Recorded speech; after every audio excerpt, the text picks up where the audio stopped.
left off it in the, well, unfortunately, there's a problem with translation because they sound very similar. It's mind training.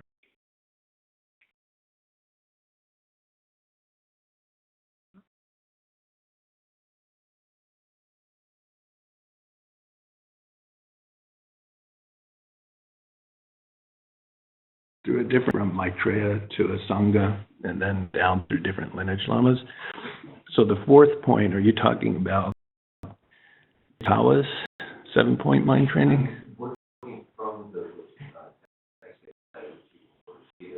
Oh, okay.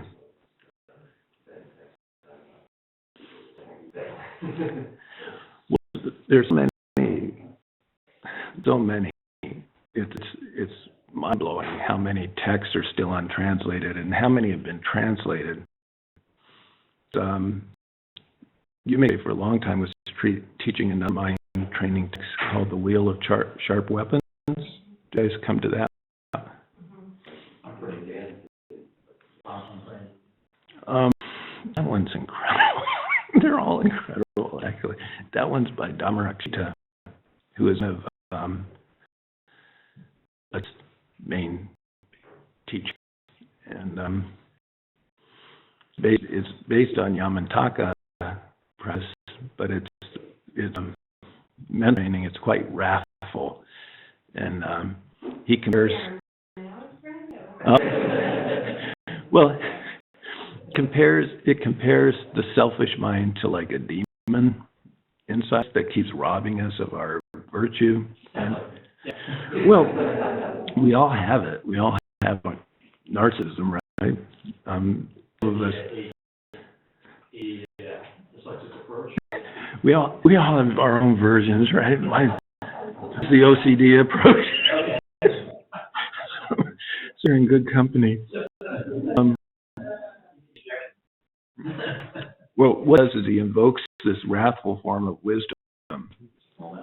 Called the weapon or wheel sharp weapons mind training. Lojon Suncha Korlo. Suncha course wheel means so it translated way back by Sherpa Tulku, others at the Library of Tibetan Works and Archives as wheel sharp weapons. Translated other ways. One group called it weapon wheel jar. So it depends on how the translators decide to break words apart. But what it does is it takes bad things that happen to us all, and when this bad thing happens, it deals sharp weapons returning for wrong done in the past. And the specific activity that did with the bad that is now ripening. Past I did such and such. Like for instance, there's one, disciples and confidence all turn against me. This deal of sharp weapons returning. Friends, I've been distracted while teaching and helping others and have little attention to it and bearing the fruit. This is what's happening, right? And it keeps relating negative events back to the karma that created them. So they're useful. But if you're really interested in reading the rest of your life, can spend just trying to keep up with the translations that are coming out. If you really go and you learn Tibetan, so much that hasn't been translated. Some people call it like the 500-year project to get people who are Tibetan savvy to be able to translate all of this stuff. And, well, Engel, who I met yesterday, is one of the top scholars at the point for a called Sradra Foundation, and they're funding with top translators, and they're just plowing into the Tibetan works and just trying to get them translated. And I heard this happen because at a dinner party with some people I know, and he said, why can't I just read some of these texts? Why aren't they translated? Soros. And yeah, and so then he gave a donation to help get this stuff translated. Well, anyway, there's a lot out there, but I would put even the Jataka tales, and it's like what we have to as Buddhists there are things that we don't really accept this. yeah. Blah blah blah.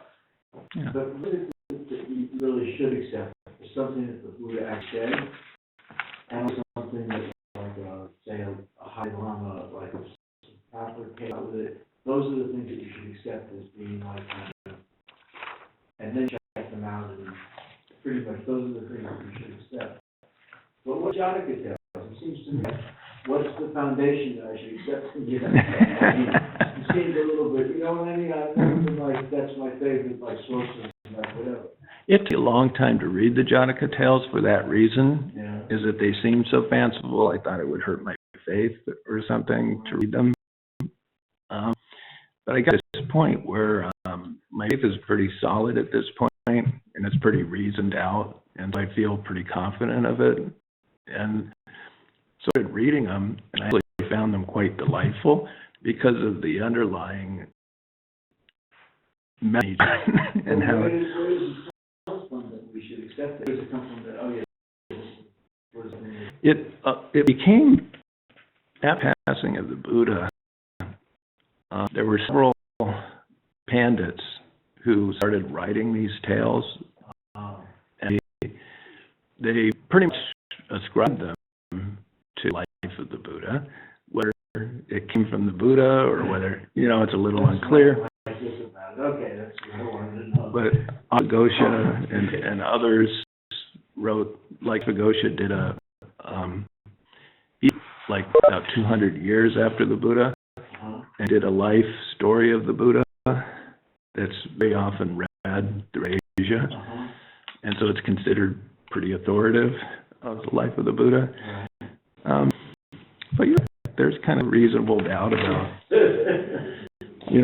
and then actually great scholars asked that question.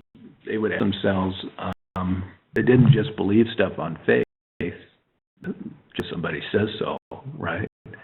Who's teaching in the position of a Dharma teacher, something like that. So they would go back and they would check the scriptures. That's what Tsongkhapa did. He was, I said yesterday, he was such a great scholar. It said in Khedrubje's biography, in a single day, he would memorize 40 folios of scripture at a time.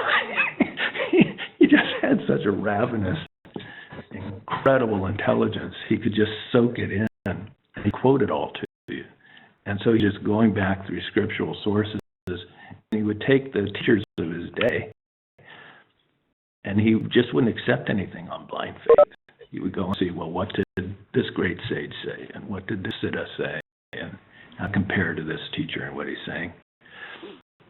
And such a thorough analysis of it that the text that he wrote blew everybody out of the water. And there were scholars that took exception. They took umbrage at it, and they started to attack his script. But later, several of them, as they actually read his stuff, eventually they became quite docile and very, from Tsongkhapa, that he was so clear. So, yes, we approach it with critical intelligence. There's a brick for how to find faith in a sea of text. Is authority of your teacher. Go to the root text that they're teaching.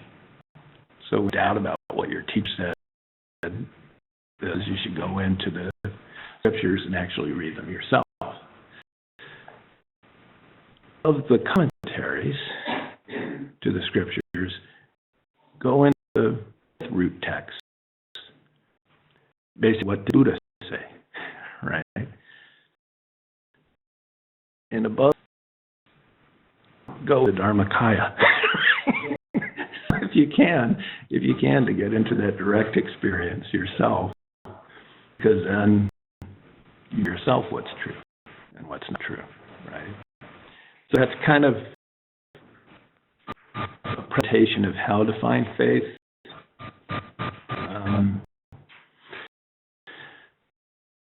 Basically, faith is important. There are three main concepts in Buddhism. If you don't have, it's going to be hard to make progress. Don't believe in past and future lives. To put much effort into this spiritual stuff. Because you'd be like if you're somebody who believes that you just have this life and then it's kaput. Once the body goes in the ground and the gray matter stops functioning, so the consciousness and that's it, then why a whole lot of effort into your development? Lama Zopa Rinpoche say this, and he said, yeah, why use drugs and get drunk? Just numb out. You're suffering kind of, right, if that's all you have. But seems to show, really look at the evidence that's out there, if you just talk from a scientific point of view, seems to show that there's some continuation of the mind after that. If you take research of children remember past lives, there was in cases he researched, and it's really compelling. If you read it, you read the NDE research, the near experience research, blowing. That analysis where some took 107 cases of near experiences where heart victims had experience of floating outside their body in the operating room, in the ER. And so took all of these studies of the reports of these people once they were resuscitated and checked what the person reported seeing and to what the hospital staff said actually occurred during the time of this person, and found it was 92% accurate.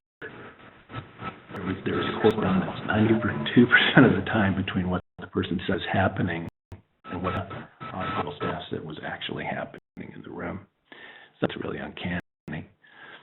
So if there's one instance where the operating separate body, what is it in the mind is? Right. Super case in India. Girl kept on telling her friends, I want to go to my parents. She dragged her parents to this town, and this is she met her once a year. Thank you very much. And, he knew not only the school, Yeah, I'm here. where it was. No, She was her parents, full cognition of her last life. And then the Dalai Lama. I mean, I'm really cutting it short. No. Okay, thank you very much.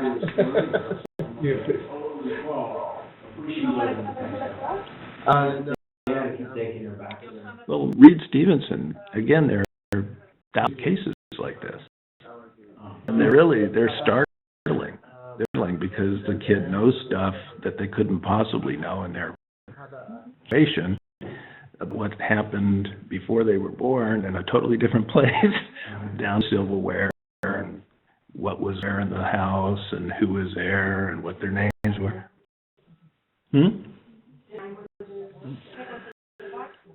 Yeah, there's, Ian did a whole book on unlearned language, where kids can speak a language they were never exposed to.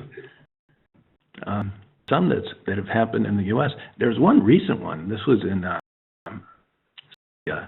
it got reported a couple years ago. A young kid accused somebody in their village of having murdered them in their past life. Did you see this one?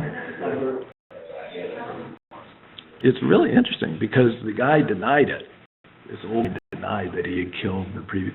But then the kid got the townspeople to come with him and showed him where the grave was of his former life's body. And they unearthed this corpse where there was damage to the skull.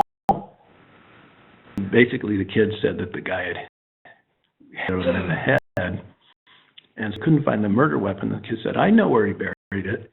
He took the group of people where the guy buried the hatchet and went on the hatchet there. The guy finally confessed. I did it. You can't bury the hatchet. This is really well documented. You know, they had news crews who were swooping in for a while, but you hear about it because it's too outside the box of Western thinking, right? You have to be kind of a detective in this culture if you want to get rid of that doubt. Does mine really continue? Because it's important if you really want to get deeply into Buddhist thought and practice to get rid of that doubt, if you can. You have to do it empirically if you're logic-minded. This one is about whether there's such a thing as karma. Equally hard. But unless you, under karma, a lot of what the Buddhist path is suggesting will seem like, why did I do that? But start to get a conviction in how karma works and the infallibility of it, and then it becomes quite compelling. Actually change your thoughts and your behavior and what you decide to do. The third one is doubting whether it's possible to become enlightened. And that's what so much time yesterday, talking about the nature of the mind, how to actually see the nature of the mind, what that can do in terms of awakening your own continuum. So if you do those three doubts, then your faith and your path becomes solid. Questions on that one? I know that's a lot to chew on. I don't put this in another religion. I mean, it's like, I mean, you could those things and become a Hindu. So, I mean, what makes you choose? I mean, I chose this path in the spiritual supermarket, and there's probably maybe more, but I chose this path, and I said, well, in the spiritual supermarket, I'm going to stick to this one thing, one life, and this rooted me. The only difference really in Hindu path and the Buddha path is Atman, right? It's over Atman.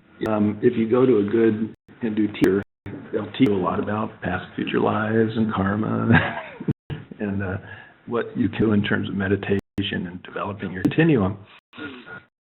But the path gets focused on finding Atman, which is self. And they much like the clear mind of clear light. As you start reading Buddhism esoteric texts, it'll talk about the clear light nature of the consciousness. The difference, it's a subtle difference, but it's a profound difference, is that Buddha taught Atman. There is no self-existent.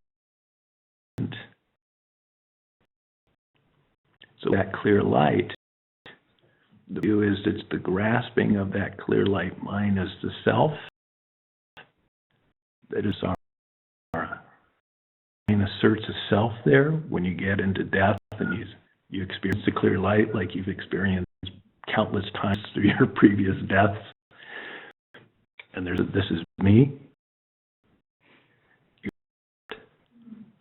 If you can experience that, this is me. This has no self nature. Can bring that into your death experience. It's a ball game. You're to liberate your mind. I have to disagree with you. Okay. I may agree with you. All right. Everybody I know has like the highest gurus. I mean, there's one that Mama May or whatever, she's supposed to be really one. She's very, some of her quotes are really from Buddhist teachers. But everyone that I know, I don't know that many, they're like God, like the Atman is part of the creator. Mm-hmm. So they believe in a creator. Some do. Only some? Oh, you mean because it's different? They're in school Different systems. schools in Hindu. Yeah. Well, that's, yeah, I know there's one that's very like, almost, I think almost, at least the ones I know, they're all like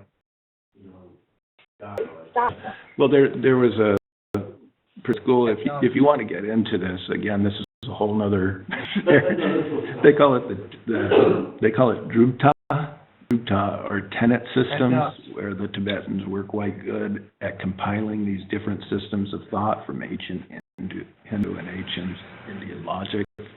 And they get each one and try to stay true to it. And the monks, as they're studying it, they try to learn the system of thought, they try to debate from that point of view, and then they learn another, and they try to debate from that point of view.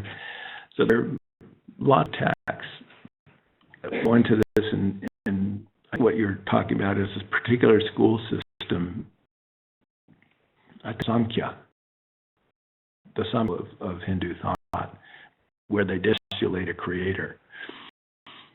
Certainly that must still be dominant in Hindu thought. But there was another school, like exactly like modern day secular atheisms, where they said everything is just matter. There is a continuum. We die, that's it. There's no causation, right?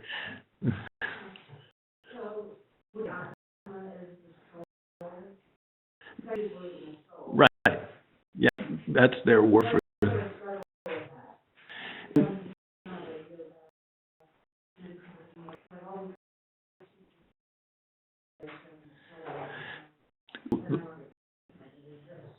the only difference,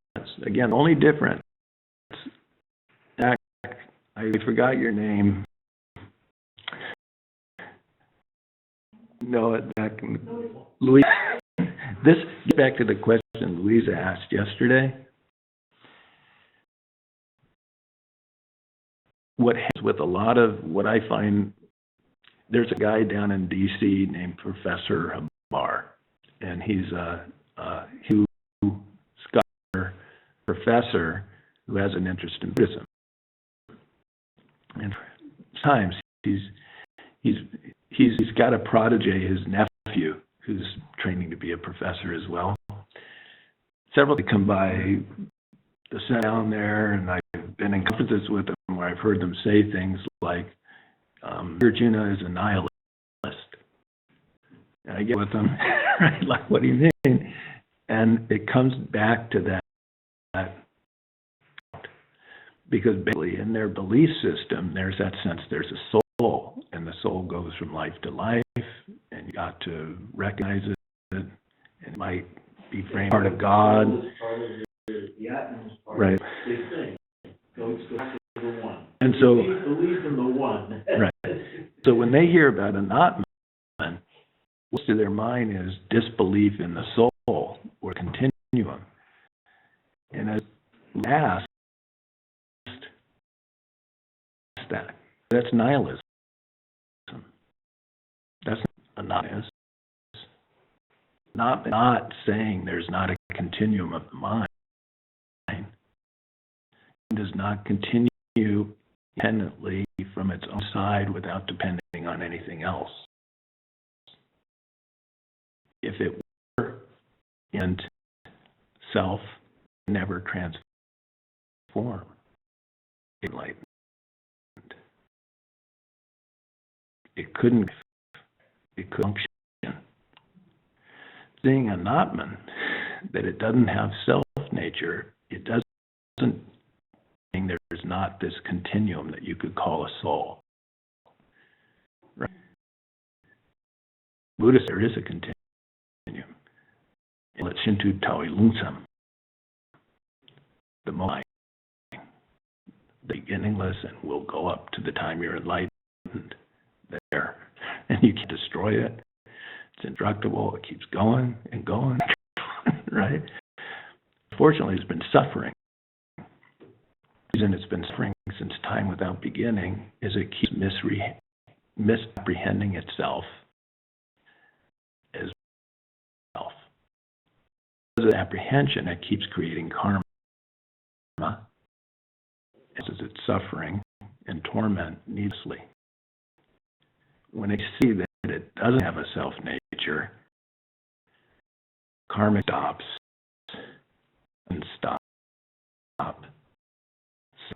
and be at peace. So soul. It's seen through a misapprehension of it.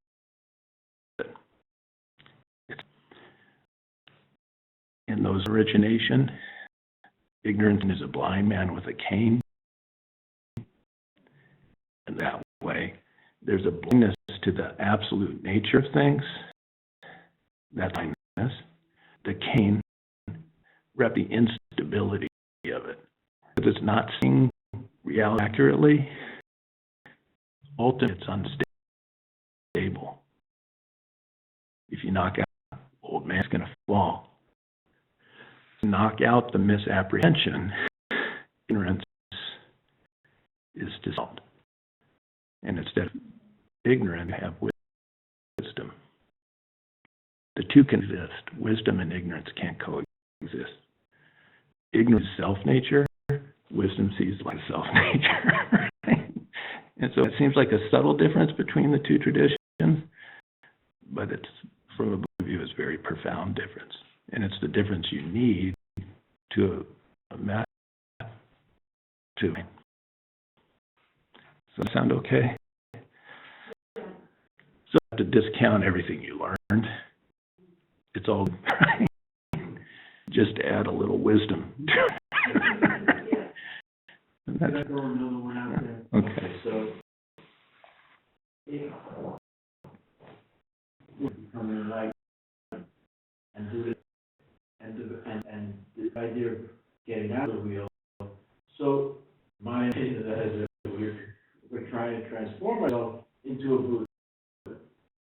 That's understanding. Our way from Sarah say, don't bring me here who doesn't want to be there. Don't bring tourists. Where you had the Kundalini guy, and I've been around him for a long time. It's more like their goal is to become back to the one. So I mean, that's a totally different mindset to say, oh well, I'm separated from the ultimate, and I'm going to go back, but a part of me is part of the ultimate, so I'm going to go back to the one. Yeah, I can understand it. Buddhism, we're saying we want to transform ourselves into something that's based on deity. Although in Buddhism, And that deity, and then you have the God realm, you have the deity thing, and that's a very confusing thing for a lot of people. in Buddhism, it also says we rise from and go to the Buddhas, the perfection of wisdom. From emptiness, everything is of emptiness, and everything goes back into emptiness. And so that sense of oneness that is being talked about, going back into the one, is the experience that most being experienced during the death process when they experience the clear light of death. It's like kind of experience.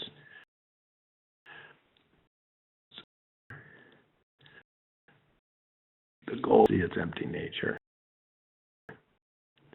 So This is dependence. It's not our role that everything is, that we're space. It doesn't exist. Dependence is somehow we're and the reason why you have compassion is because everybody and everything is related. It's not like we're going to go back to one thing. It's like the father or the big mother, and then think about how every Buddha has its own paradise and its own bodhisattvas, and your paradise is going to be different than my paradise. And then there's another thing where, like, well, how many Buddhas are there? And are we in a pagan religion? I have a lot of stuff in my mind about that. Because when you talk to a Tibetan, a lot of them will say, well, there's only one Buddha. Then you hear, oh, there was a Buddha before Shakyamuni, and then we have, like, all these other Buddhas. So, and it's just, so well, to simplify it, going on in Buddhism. to simplify it a little bit, when awake to the clear nature of their mind and their steadiness, and they observations, when they reach the state of enlightenment, that cleansing of mind is expressed. and branchable from in life, right? This was between Yosef J and Cater J, the two main of Sankara. Whether separate continuums, when we become enlightened, whether we become part of one big Buddha mind, right? Each continuum of mind real same things as all the Buddhas. And so all the Buddha's mind is the same. Does it mean they're all one thing? Or does it mean that each separate continuum sees the same thing and has the same realizations? How that ever got solved, that debate. If they're telling me, Okay. if I get there first and I remember, I'll try to tell I you. think the nature is the same. I mean, like the ocean, everything in the ocean is the ocean. And the bubbles, like Well, meanwhile, in terms of the complexity thing and the many different manner of enlightenment, life is complex. A billion people are there on the earth. And I mean, the complexity of life is overwhelming. And so not at all astounding to me to think that an enlightened mind would manifest in different ways to different beings at different times. And so complexity doesn't bother me at all. All manifestations of enlightenment are similar, having themselves from suffering and its cause and freed themselves from mental obscurations to knowledge, and have gained the ability to appear and teach and guide. That doesn't seem like paganism. It doesn't like idolatry. It seems like a completely different thing. I don't think it's idol. I'm just saying it could be looked at that way. I don't think it's that way. But when you look at Tara, and you say, is Tara is a Buddha, and then you go and you look at Shakyamuni, you say, he's a Buddha. And then there's this thing about, like, well, Shakyamuni was the Buddha of this earth. Not Shakyamuni is the only Buddha out there. So if I'm worshiping or worshiping... Well, the way I know about Tara practice, and the way I know about was all Shakyamuni Buddha. He bought, if you read the root text for Guhya Samaja, the root tantra, it talks Tara. You know? So those different practices were introduced as the Buddha taught different people at different places at different times. Some of them were into when yogis or yoginis were out in caves meditating and visions of these aspects of enlightenment that would teach them yoga for their stay. And so it's complex, multifaceted, similar in terms of if a being has released himself from suffering and its causes, and they release themselves from the obstacles to knowledge, they don't have those qualities, they're not. Right? I think that helps.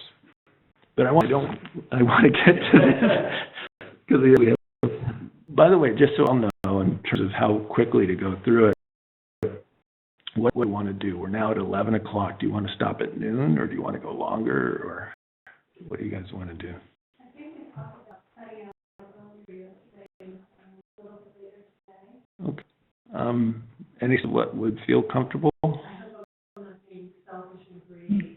No, I don't know. Yeah, a little early today, 30? 1 o'clock. All right, start going. And So I get 1 o'clock. Okay. When it gets close and you have to cut out, then feel free to cut out. If you want to save, then I'll keep going and one. Yesterday we did a lot on refuge. And just to start out, why don't we just do the refuge bodhicitta prayer to get it in?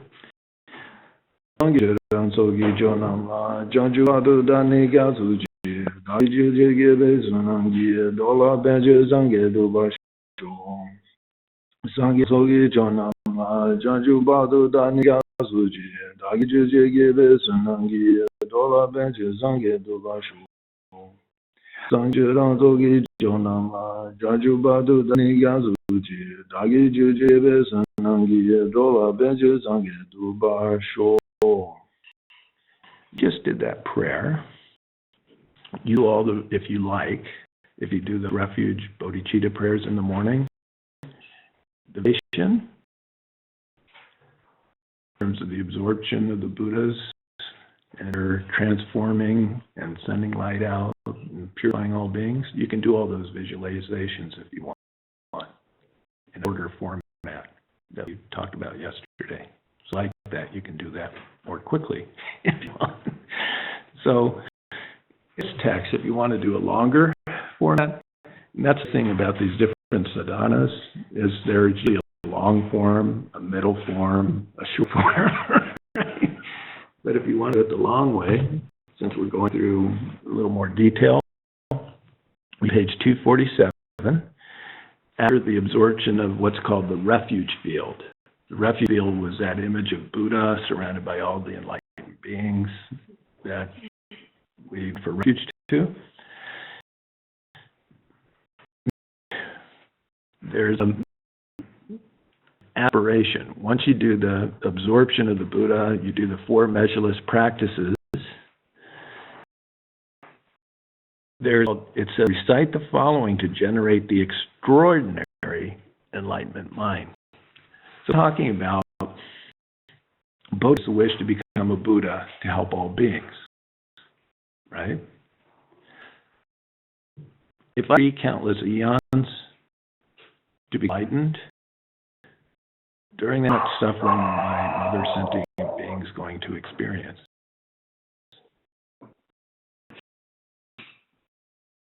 Compassionate, and I wrote the process up so I could help them more quickly. Do 3 aeons, or should I go ahead and take a speedier path? Right? Some people. One question: when His Holiness first came to the U.S., somebody who talked to him about, does it really take that long to become a Buddha? I don't know if I want to wait that long. And Holiness kind of said, well, kind of questions are a sign of defeat, right? There's no McLightenment. It takes a while. Right?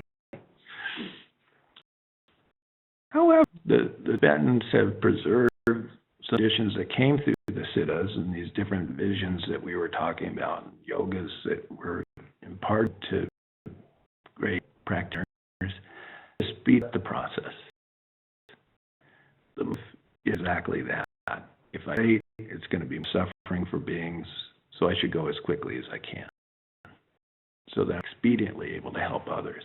It's not like, yeah, I want to become enlightened because next year I want to go on tour. It's not something like that. It's not like a narcissistic drive. I've heard people say things like that. So here is to try to go from that bodhicitta goal to actually try to motivate yourself to go more quickly if you can. And it's for the sake of all mother sentient beings, quickly, ever quickly, achieve the precious state of Buddhahood by every means possible. Talking about the 4 stages of Tantra practice. The quickly refers to the first 3, action yoga, performance, tantra, yoga tantra, and then more quickly refers to Anuttara yoga tantra, that is unsurpassed tantra. And those levels of practice are represented by the tantric deities that surround the Buddha. That I think passed around a picture yesterday. You've probably seen them. There's one depiction of one of those deities behind you at the back, white Mahakala. That's a form of Avalokiteshvara that helps build prosperity, but it also has its own yoga systems. with it. But images like that in Tibetan Buddhism. Each one is an entire of yoga based on all the things we've been talking about. So each one incorporates all the stages of the path within it. Because through the profound practice of Guru Didi Yoga, meditate to this end on the instructions in the stage of the path to enlightenment. The instructions in the stages of the path to enlightenment are just for them all those yogas. If you don't have the step in your mind, higher yogas just will not work for you. It's like a really cool car, but having no gasoline. It's not going to do anything for you, right? You have to have the stages of the path as your basis for those just to start to be meaningful and to produce something meaningful. There's one story of a who got into a highest yoga tantra called Yamantaka, wrathful deity, and he did visiting himself in that aspect, but because his motive was very egocentric, he was very narcissistic in his motive, it forced him to take that exact form in the spirit realm where he became like a demon. Instead of anything useful, because he hadn't integrated the stages of the path in his mind. The first His Holiness came to the U.S., he gave a talk in Newark Museum, and he talked about they have all these interesting talks of these different deities. And if you integrate the three principal aspects of the path and you practice these, maybe it's helping, maybe you become a demon. And so it's really important. This is the basis. This is really the focus, is the stages of the path to enlightenment. Once you integrate it, you can do great law, like Yume Khyentse Rinpoche, for introduction to those higher practices, and then do what he says. Right? But most great lamas, like Yume Khyentse, really happy if you tell them you're studying and practicing Lam Rim, because they know that's really what's going to help your spiritual path. They will access if they like you're really intent the path, so that you can speed up your path, right? So this practice, as I said, is kind of mixed. It's a sutra practice, but it has elements of the higher practices mixed into it. And that is cleaning out your ordinary perceptions. And so that part is done with the next two verses. You for a minute, suspend your judgments about yourself and the place that you're in. This place is actually quite beautiful. Let's say you're in like your basement room or something. So for a while, you just imagine that your environment gets transformed into a pure land. Offerings out in front of. There's some basic things that really help you practice well. One, clean up your room. There are profound meanings to that. I'll go into them.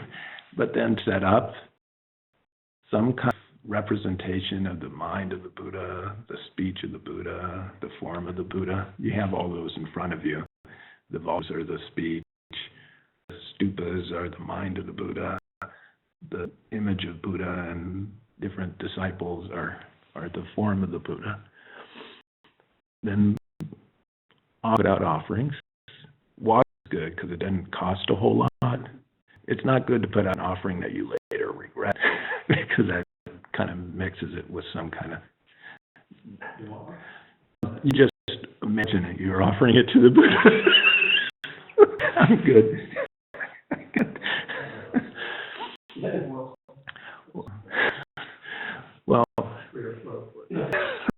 Well, don't get upset, Bob. That caused a big problem by time. Well, they usually start with water, because the idea in affectionate giving is to try to give without any hesitation or hold back, right? And by starting with Ricolas and you're not too upset that you gave it away. Water is a great offering. I'm not going to go into why it's such a great offering other than that. But you can see that people put out fruit and other things on the altar.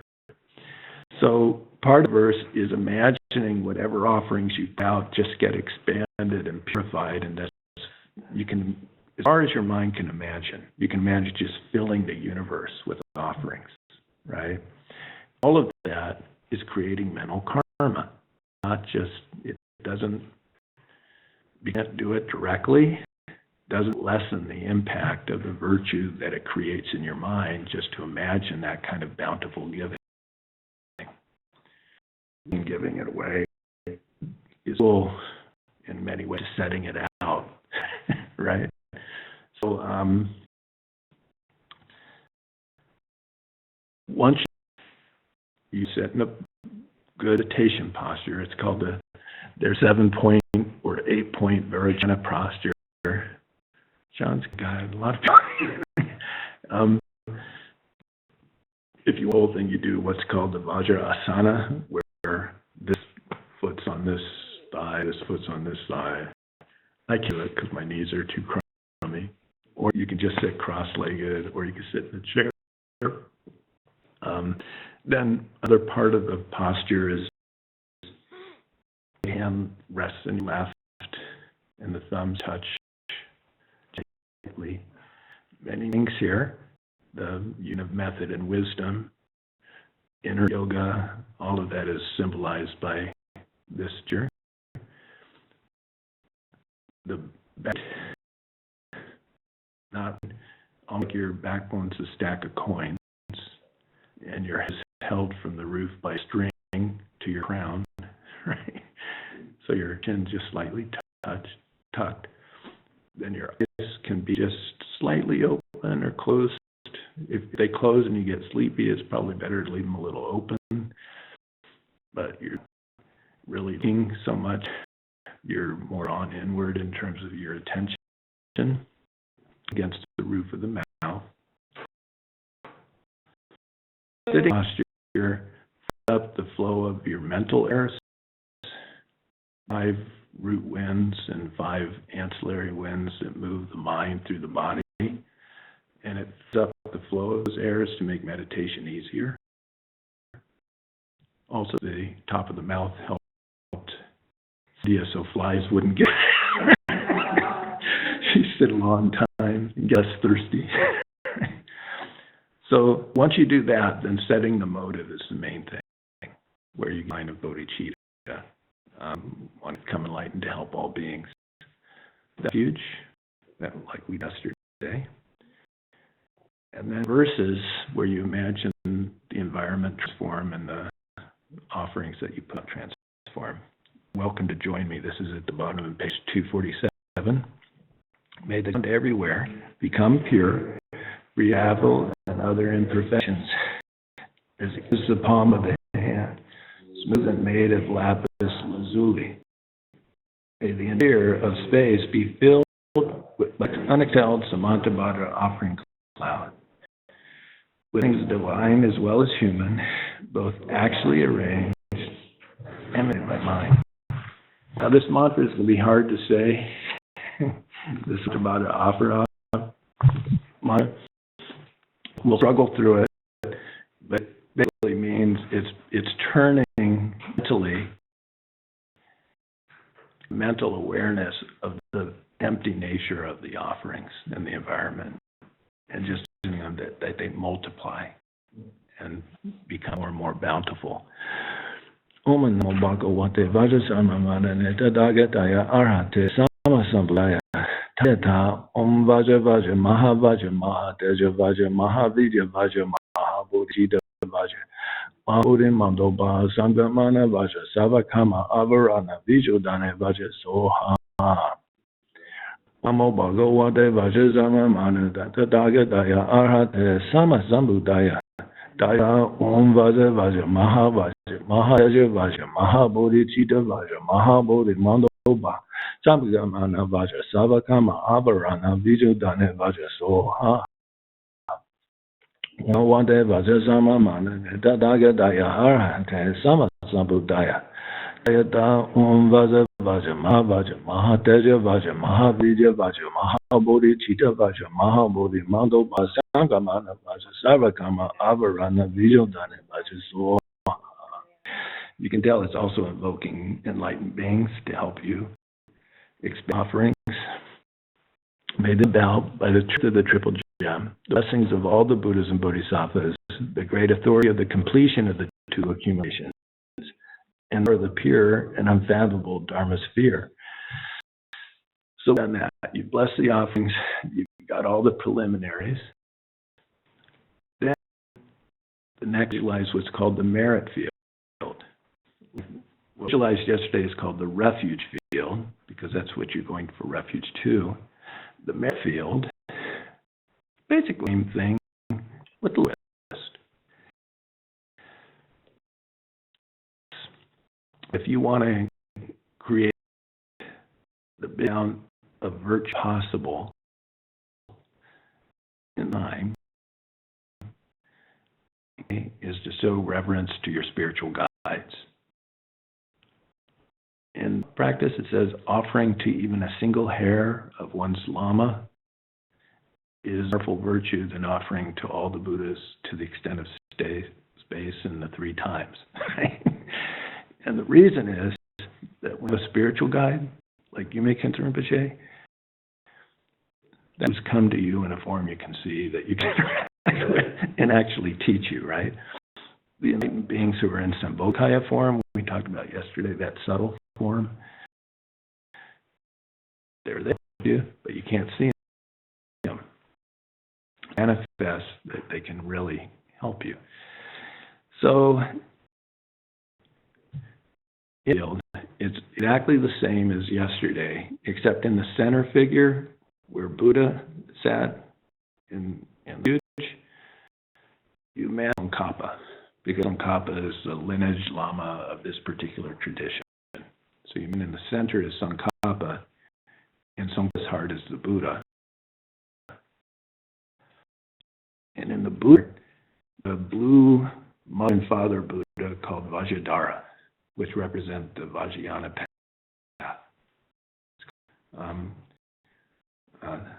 3 being. There's Tsongkhapa, the Buddha, Vajra, encapsulated in one being. Then around them all the Buddhas and Bodhisattvas. So in the celestial pathway of inseparable bliss and emptiness, and surrounded by a Samantabhadra offering cloud, is a tree, currently covered with leaves, flowers, and fruit. At its top is a jewel-studded throne, raised up by majestic lions, on cushions of a lotus, sun, and moon. Seated is my root guru, who possesses the 3 kindnesses and is the essence of all Buddhas. He is a bhikshu, dressed in rich yellow, with one face and 2 arms, and smiling radiantly. His hand is in the Dharma teaching gesture, and his left in the meditation gesture, a bronze bowl filled with nectar.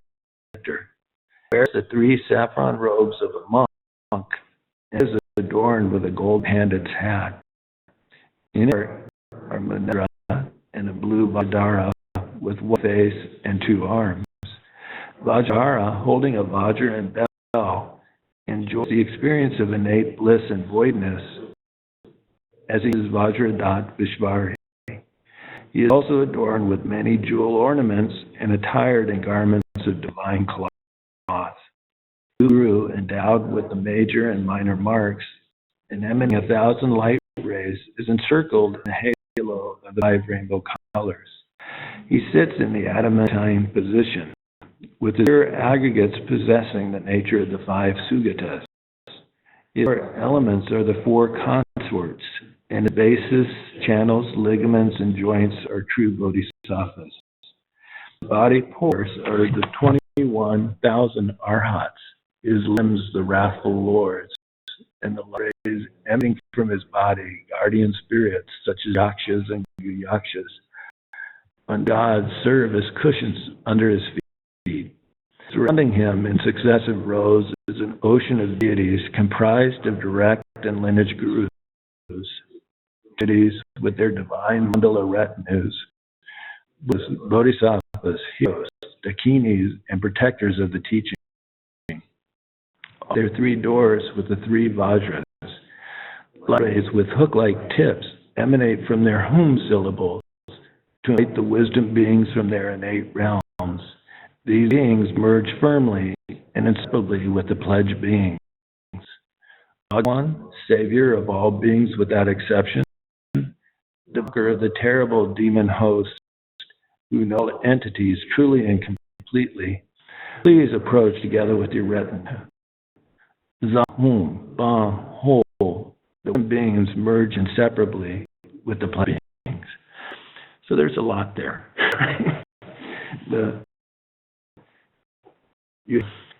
The visualization, I'm not going to go through all of it. There's a lot. It's into one of the highest levels of the Vajrayana path, a particular practice called Guhya Samaja.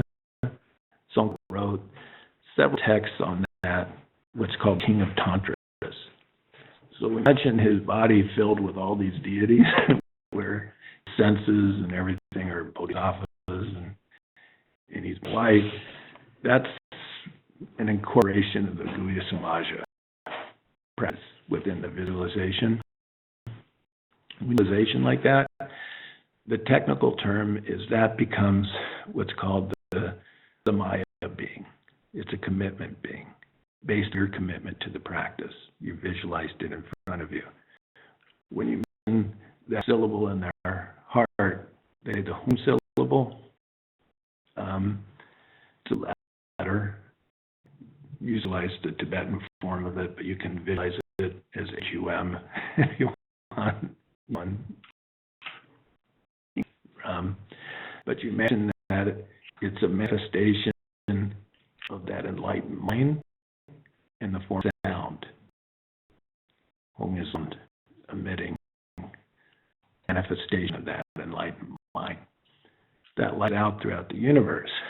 The sense is wherever there's an enlightened being, they know that they're being summoned. We talked about this yesterday. So that all those enlightened beings take the same form as that visualized, and they come back at this absorb into it. It's your faith that infuse all the enlightened beings right there. Right? And what are you going to do? Right? What you got on there, you call. Once you're there, if you virtue in relationship with them, that store of internal spiritual merit incalculably. It said if you can imagine filling the world with jewels and all the Buddhas, that right virtue in terms of generosity. Buddha said that the cause of future life's wealth is generosity in this life. Human is morality. The great is patience. Also having a attractive form in the future lives, right? So what we're doing now is you've summoned your spiritual masters, all the Buddhas, imagine you. Now we're at. This is what this is, right? It's to give them bath. The is be a mirror. And so the way that the Tibetans would do this particular part is they'd imagine that the mirror is reflecting those forms that you summoned in front of you. A little tic-tac-toe symbol. And 5 droplets. 5 collections of these in front of you. Put it on mirror. And then down, you imagine their forms being reflected, and you're inviting them in to bathe them. Of course, they don't need a bath. But from our side, it's like you're trying to offer things to create virtuous states of mind. The cleansing against getting rid of the negativity from your continuum by cleansing one's spirit. This is really who's being cleansed is yourself, right? So let's read this part. In an exquisitely fragrant bathhouse with inlaid floor of brightly shining crystal, and columns that glitter with jewels, and a canopy festooned with shivering pearls, just as Oz bathed Buddha Shakyamuni immediately after his birth, I too bathed the mirror field with water divine and pure. Om Sara Tathagata Abhikata Samaya Shirya Hum. The root room Anindra Vajradhara, whose body was produced by 10 million excellent virtues, whose spirit fills the hopes of limitless beings, and whose mind sees exactly all things without exception. Sara Tathagata Abhikata Samaya Shirya.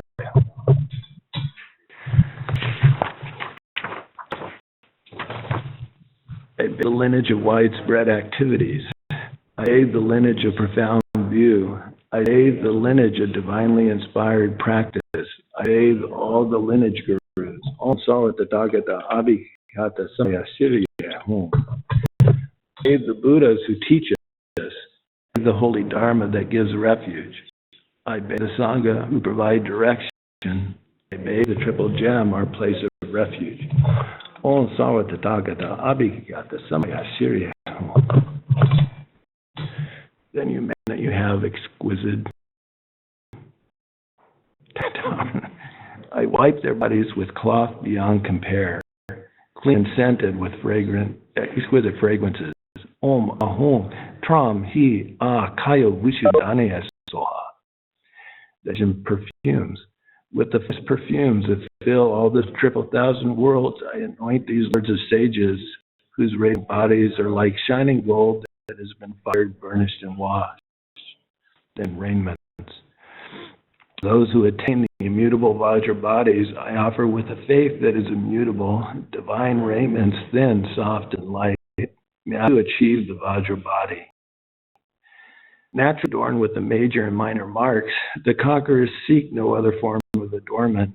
Still, by offering them the finest of jewels, may all beings achieve a body adorned with the major and minor marks. In your passion for me and all beings, and through your miraculous powers, O Bhagawan, please remain present here as long as I continue to worship you. So this is the beginning of the 7 limb puja. We promised that we go over the 7 puja. This is, you don't have to do it this innately. If you some of the Tibetan pujas, it'll be much more ornate than this. You don't really have to have the trappings. You could imagine and 9, right? If you want to do the longer practice, you don't have one of these. If you have one, you can use it, right? But you can also just do this in terms of your imagination. The first puja of the 7 limbs is prostration. Start with this. Again, 7 limb puja is about purifying any negativity that you have, and it's about filling your mind with virtuous qualities. Those are the 2 main points of the 7 limb puja. Tibetan tradition, there are popular sayings about this. One of them I like, I think it was Guntang Rinpoche, who said, the knowledge will not stay on the mountain peak of pride. And you've probably noticed this. A proud mind won't learn much, whereas a mind soaks things in. Good did say, brook goes through a field collecting flowers as it goes. So a humble person soaks in the good qualities of others. So if you have humility, it just opens your mind. And that's why the 7 limbs start with that sense of off a little bit before your teachers. There are different ways of prostrating. You'll see some Tibetans will do a full body length prostration. Has anybody seen that? There's also what's called the 5-point prostration. I did that before I sat down today, where you kind of get to go like that. You can also do this, full body prostration. Very often during pujas, the monks and the lay people will just kind of go like this. The symbol has a lot of meanings to it. Holding the hands this way can help your mind kind of go into the practice deeper if you remember them. The hand can symbolize method. The left can symbolize wisdom. Bringer is the union of method and wisdom. The gift from coming together can resign emptiness. The thumb, that emptiness, can represent again method, bodhicitta, the union of relative and absolute bodhicitta. And that was the union of bliss and wisdom, right? The can represent the friends, find root in branch winds that move the mind. The 8 can represent branches of the nerve, the heart, where the moral and mind reside. So hold your hands like this, all that can be represented. The reason it's so important is in the higher yogas, you start to work with the nervous system to try to get in touch with subtler levels of mind, so they purify the mind at its deepest levels. Stages of practice, but all those are kind of symbolized by these gestures. If you do prostration, very often the chin is to touch here, which represents purifying your body. Light rays flow out from, you imagine a jewel and clear light. Light rays flow out into your body, purifying your body. You touch, you're imagining that you're purifying your speech. You're imagining you're purifying your mind. If you want to get fancy, you also imagine that light rays go out from your hands, and each bodhisattva named Samantabhadra at the tip of it, and Samantabhadra holding a jewel, and from jewels, as other light rays go out with other Samantabhadras with jewels, it goes out, and onto all the Buddhas throughout the universe. Yeah. Right hand was With okay, and the left was wisdom. And the union of wisdom. And also union of, I mentioned yesterday the 2 bodies of the Buddha, the Dharya, which is the mind, and the Rupakaya, which is the form. It's the union of those 2 things, right? Those things can come together. So, symbols, if you want to do them. If you forget them, don't worry. But it kind of described in detail in this text. If you want to read it at more leisure. Yeah. real quick, Yeah. I think what I understood is that the symbols are meant to help us get in the right frame of mind. Right? So everything that we do symbolic in terms of the practice to help us. Yeah, it's what I was saying yesterday, is the Tantric Buddhism uses our imagination to start to figure out ordinary concepts about ourselves and our world. The clean of those ordinary concepts is to help you get closer to the clear light nature of the mind. So in this, it serves multiple multiple purposes.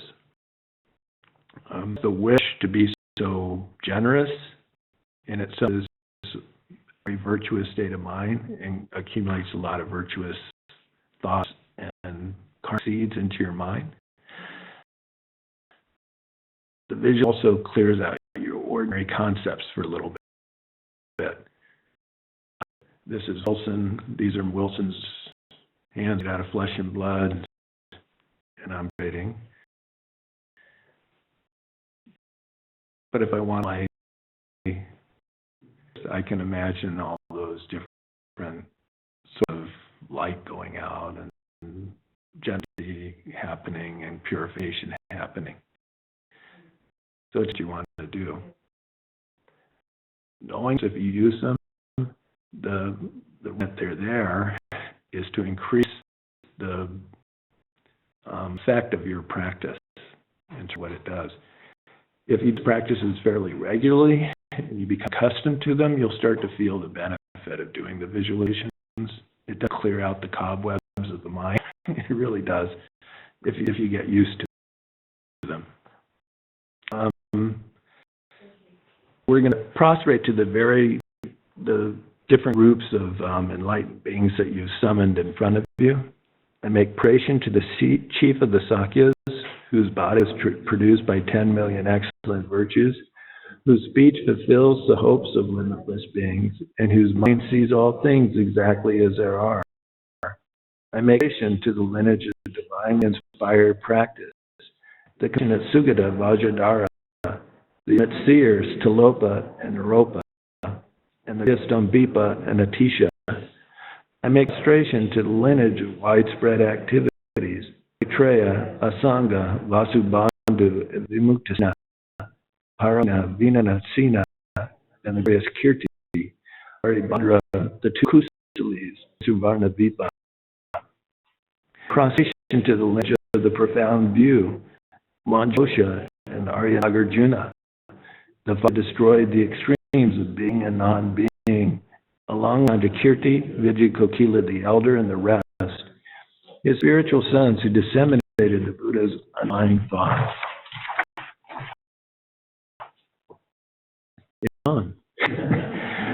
I'm prostration to Atisha, holder of the supreme instruction for teaching and practice, to Gautam J, patriarch of the Kadampa teachings, the four yogis, the three brothers, and other Kadampa gurus.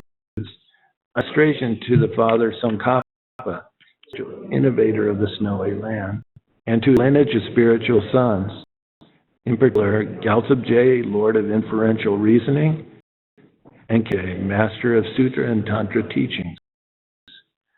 Prostration to the beneficent gurus, their head Vajradhara, embodiment of the entire triple refuge, who manifest himself as spiritual teachers in whatever form will seduce his disciples, and common and supreme attainments. I make prostration to all the spiritual teachers who illuminate us with skillful means, motivated by loving kindness, the eyes with which we examine all the myriad scriptures, and of entry for the fortunate ones traveling to liberation. To the tutelary deities and their divine retinues, Gosamaja, Haruka, and Havrajra, glorious Bhairava, and the rest. The mandala lords are the four classes of Tantra. But as we're doing this, I forgot to mention the four measureless in prostration. If you want to get elaborate, if you really want to expand your mental yoga here, you can imagine all the bodies of your previous lifetimes. You kind of summon them. Limitless bodies, emanating limitless bodies, prostrating. Obviously, prostrating too is a limitless sea of enlightened beings. To behalf of limitless sentient beings, provide limitless positive karma. This is the four limitless kinds of things. So then, in these yogas, it's very mentally expansive. The only limit is the limit of your imagination. As imagination can extend, you can extend the practice and the virtue you create. So I hope I'm not exhausting. But anyway, I want to tell you.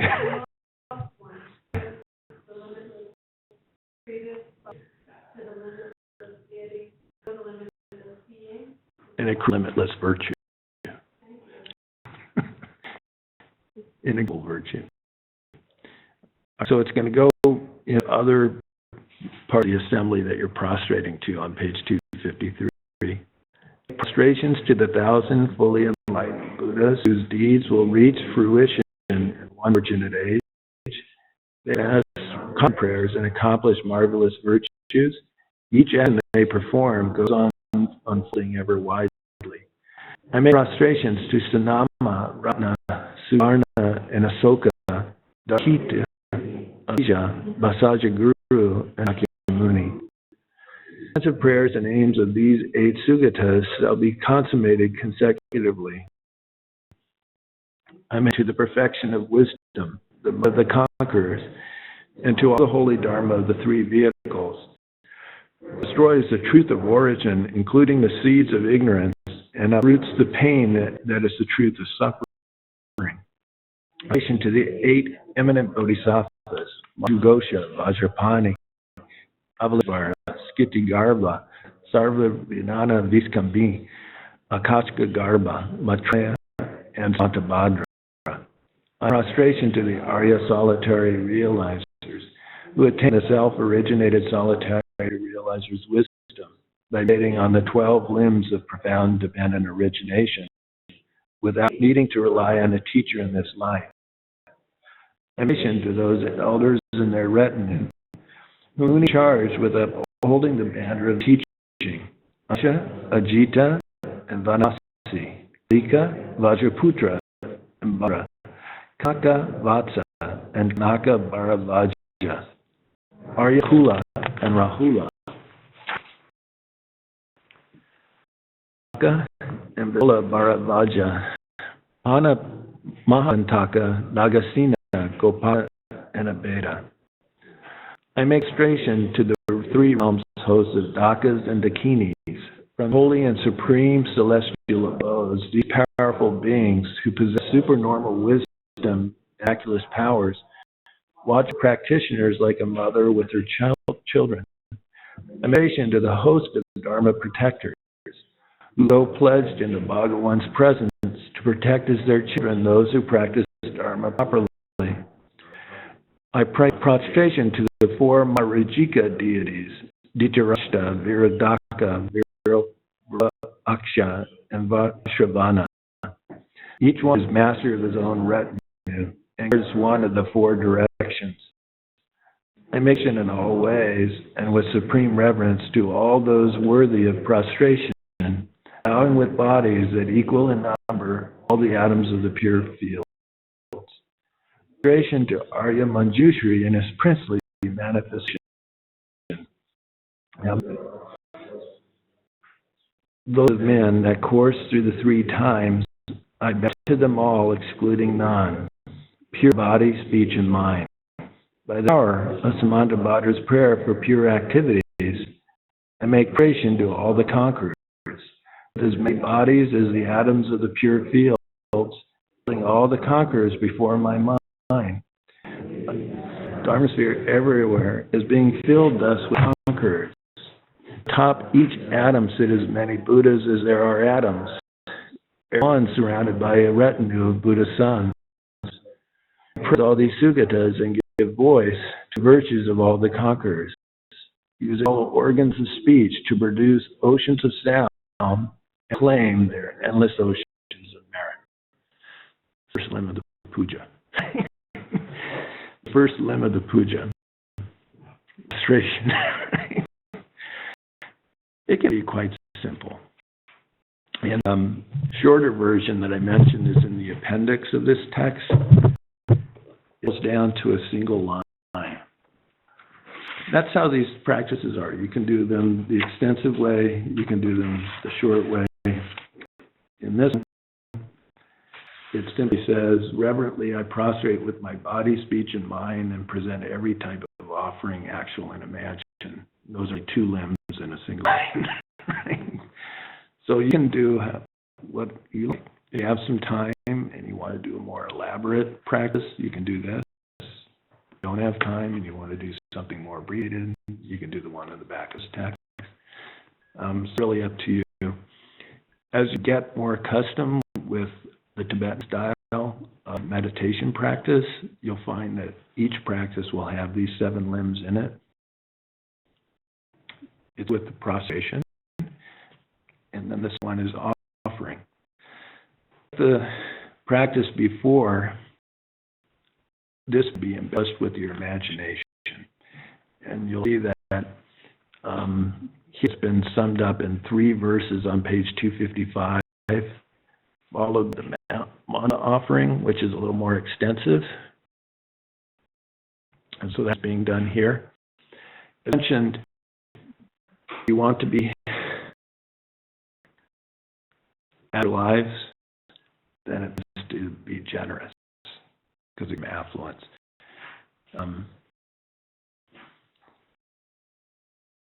And this is affluent. And usually you're not going to regret too much giving up water or something. And the offerings usually, it's not them are set out. Sometimes people will set out incense, they'll put out flowers and things like that. Very often you'll just see bowls of water. And what the monks will do is they'll imagine that water takes the form of incense, and it takes the form of flowers, and it takes the form of nice and fruit and food, other things. There used to be a tradition in India. If you had an honored guest come to your house, you'd offer what are called the aid to royalty, which include water to rinse the mouth, water to cleanse the feet, flowers, incense, light, perfume, food, and music. Those were the different offerings that would be set out for royalty, visiting royalty. So they're very often used in pujas as source of offering, but you can basically put out whatever you find attractive. The men, you don't feel like, oh, I hadn't offered that, because it will divert you of what you're doing. The idea of perfecting generosity is to perfect the ability to give something away without regret and without stinginess. So you should start small,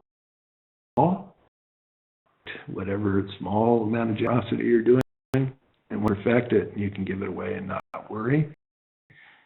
And you can practice a little bit and try something a little more difficult for you, if that works.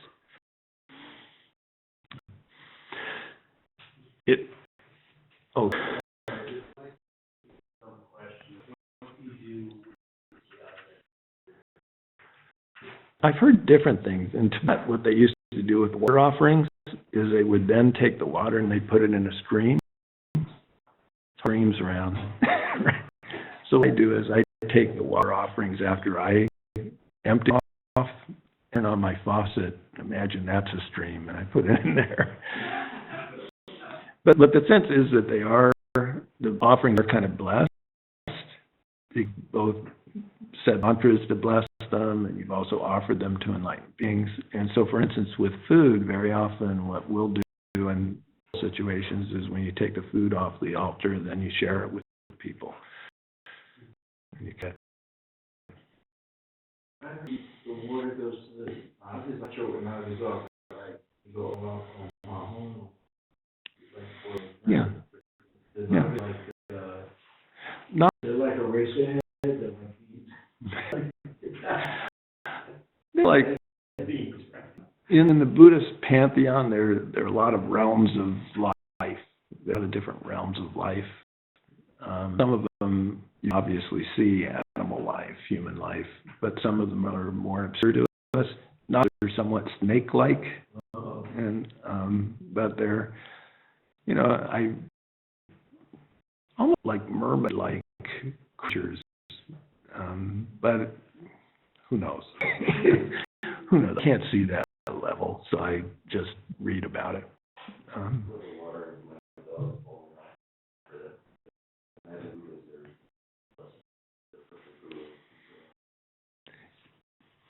Also, 100% of this is based on what you do with your mind. Put you in a good place, it's be okay.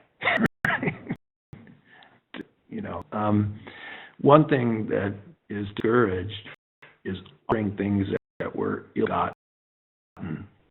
Because if you think, oh, I'm going to offer flowers to the Buddha, I'll go snip some of my neighbor's flowers and not tell him.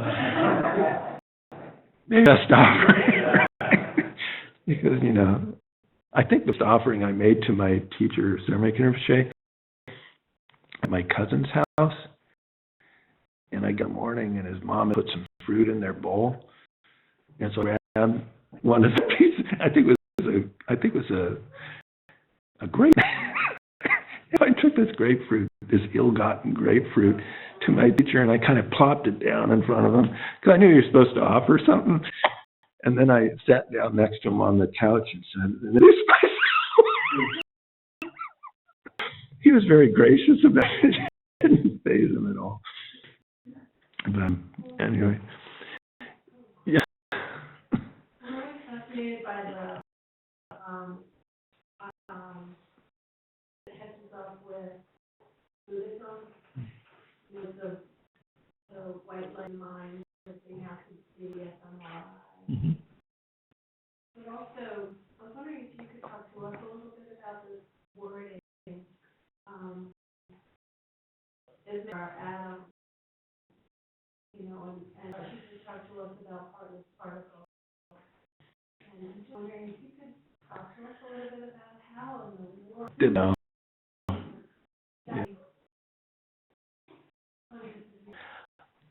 Yeah. That's the big question. And they're wording for it. They have, in the Tibet, have a word for the smallest particles, and that got by Westerners is atoms. So the Tibetan Buddhist concept of them was the same as physics. I don't know. In the Vipassana system of Buddhism, which is associated with Theravadan Buddhism, and it's one of the schools of Theravadan Buddhism, they can detail about these particles, and their idea was right down, you'd have to arrive at the smallest particle at some point, and they suggest different qualities about the particles. So some of it as I read it, you know for sure whether it jives with nuclear physics or not, but it is remarkable that they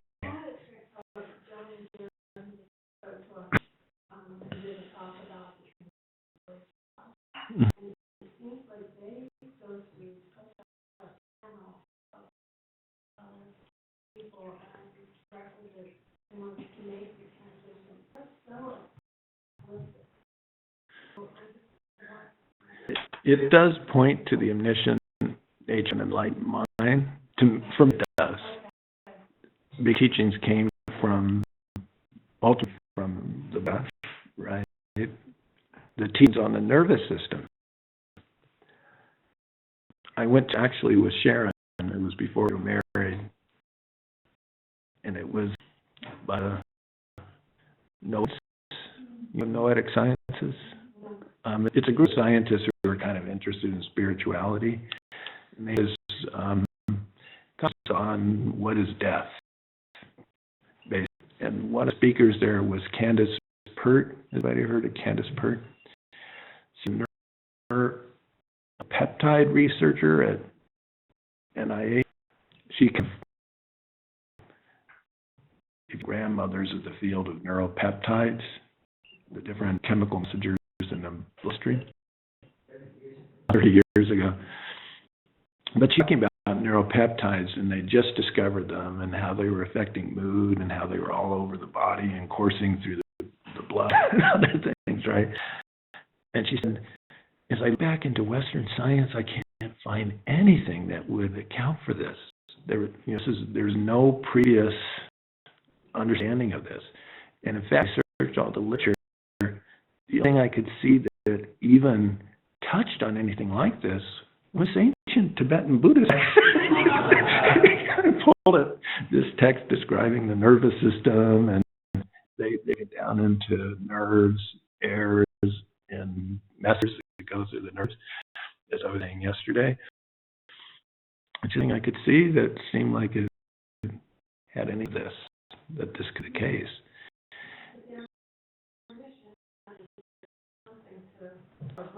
Yeah.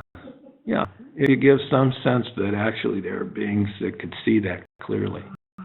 And if you read that translation by Thurman of Vani talking about what some cops should do to prepare for the age when Tibet got kind of blown, seemed handily accurate.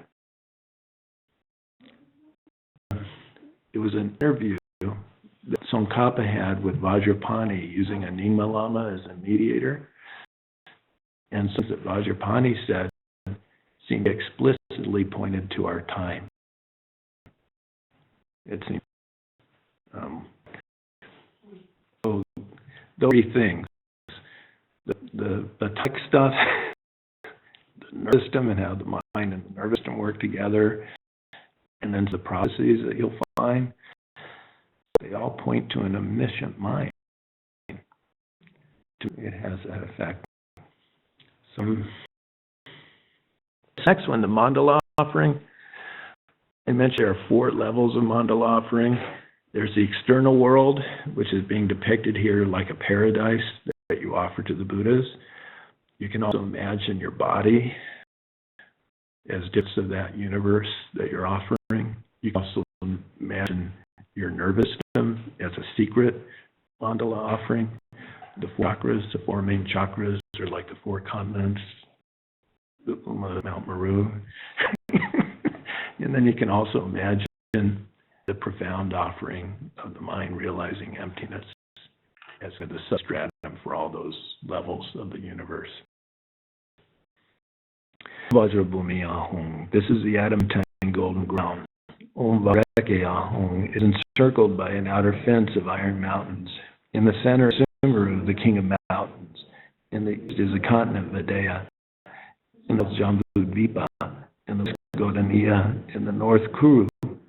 These are pairs of subcontinents sitting on either side of each continent. Deya and Videha, Chamara and Apara Chamara. Sata Nutana Matrina, Kurava and Karava. The unique assets, one for each continent, the jewel mountain, the wishing tree, the cow that fulfills all desires, the crop that needs no cultivation. These are the 8 articles of royalty. The precious wheel, the precious gem, the precious queen, the precious minister, the precious elephant, the precious horse, the precious general, and the treasure-filled vessel. These are the 8 offering goddesses, the actress, the garland bearer, the songstress, the dancer, the flower bearer, the incense bearer, the lamp bearer, and the perfume bearer.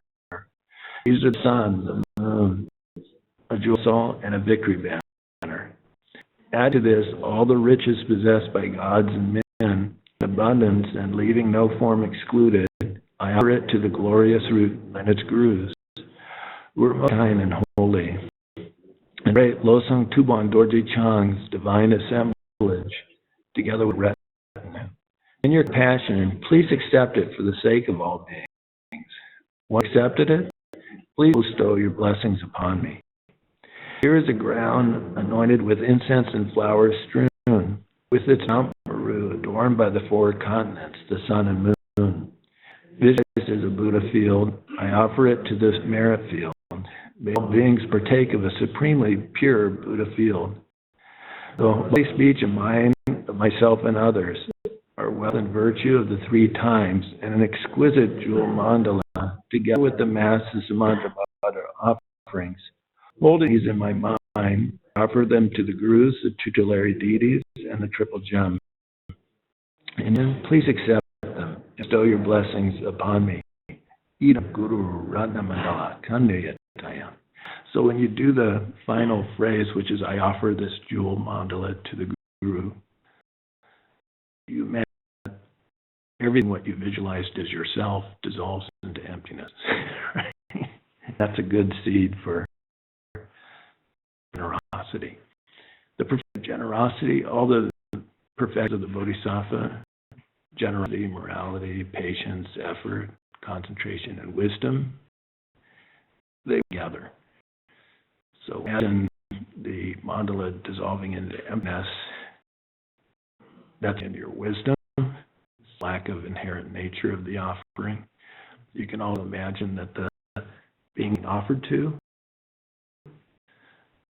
the agent who are offering, the object being offered, and the action all lack self-nature. Your wisdom to bear, it awakens wisdom so that it becomes a perfection. For acts to become a perfection, it has to have the wisdom part to it. So what we did by doing that, mentally created doors of virtue in the mind. My teacher used to say this is a little bit like being a farmer. If you want a field, first you clear out the rocks. Rocks is the next verse, which is confessing, clearing out the negative stuff.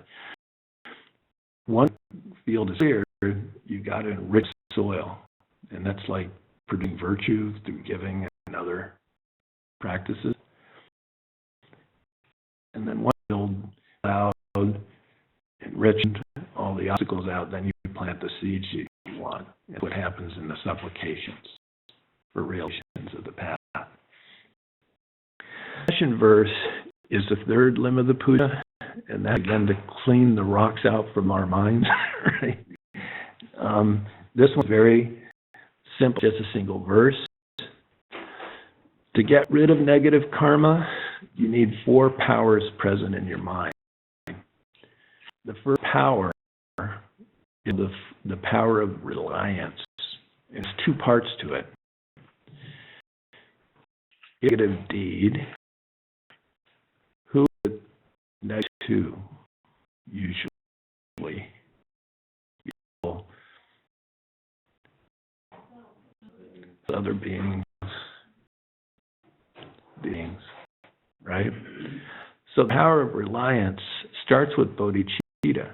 You generate bodhicitta in your mind because of things generating bodhicitta, the wish to enlighten all beings, and enlighten in order to do that is kind of a purifying factor. But I didn't really want to, and I wish I could make it up to them. You're kind of repairing your relationship with being. This is refuge, the rejects. Because if you've heard or something to get in the way of the teachers or the Sangha, you've heard the Sangha, then going for refuge is kind of repairing that relationship. So that power of reliance is usually the first part. In the book, Gyume Khenpo talks about breaking that power of reliance into 2 in a way.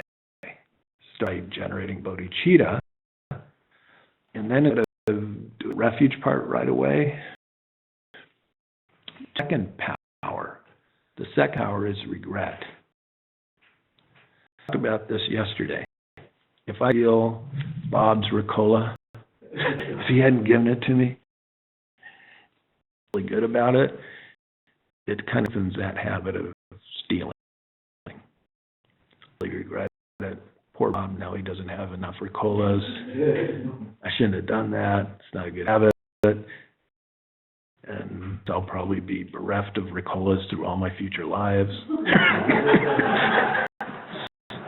And a little like weed kill on the to be running it, like makes it less of a habit, right?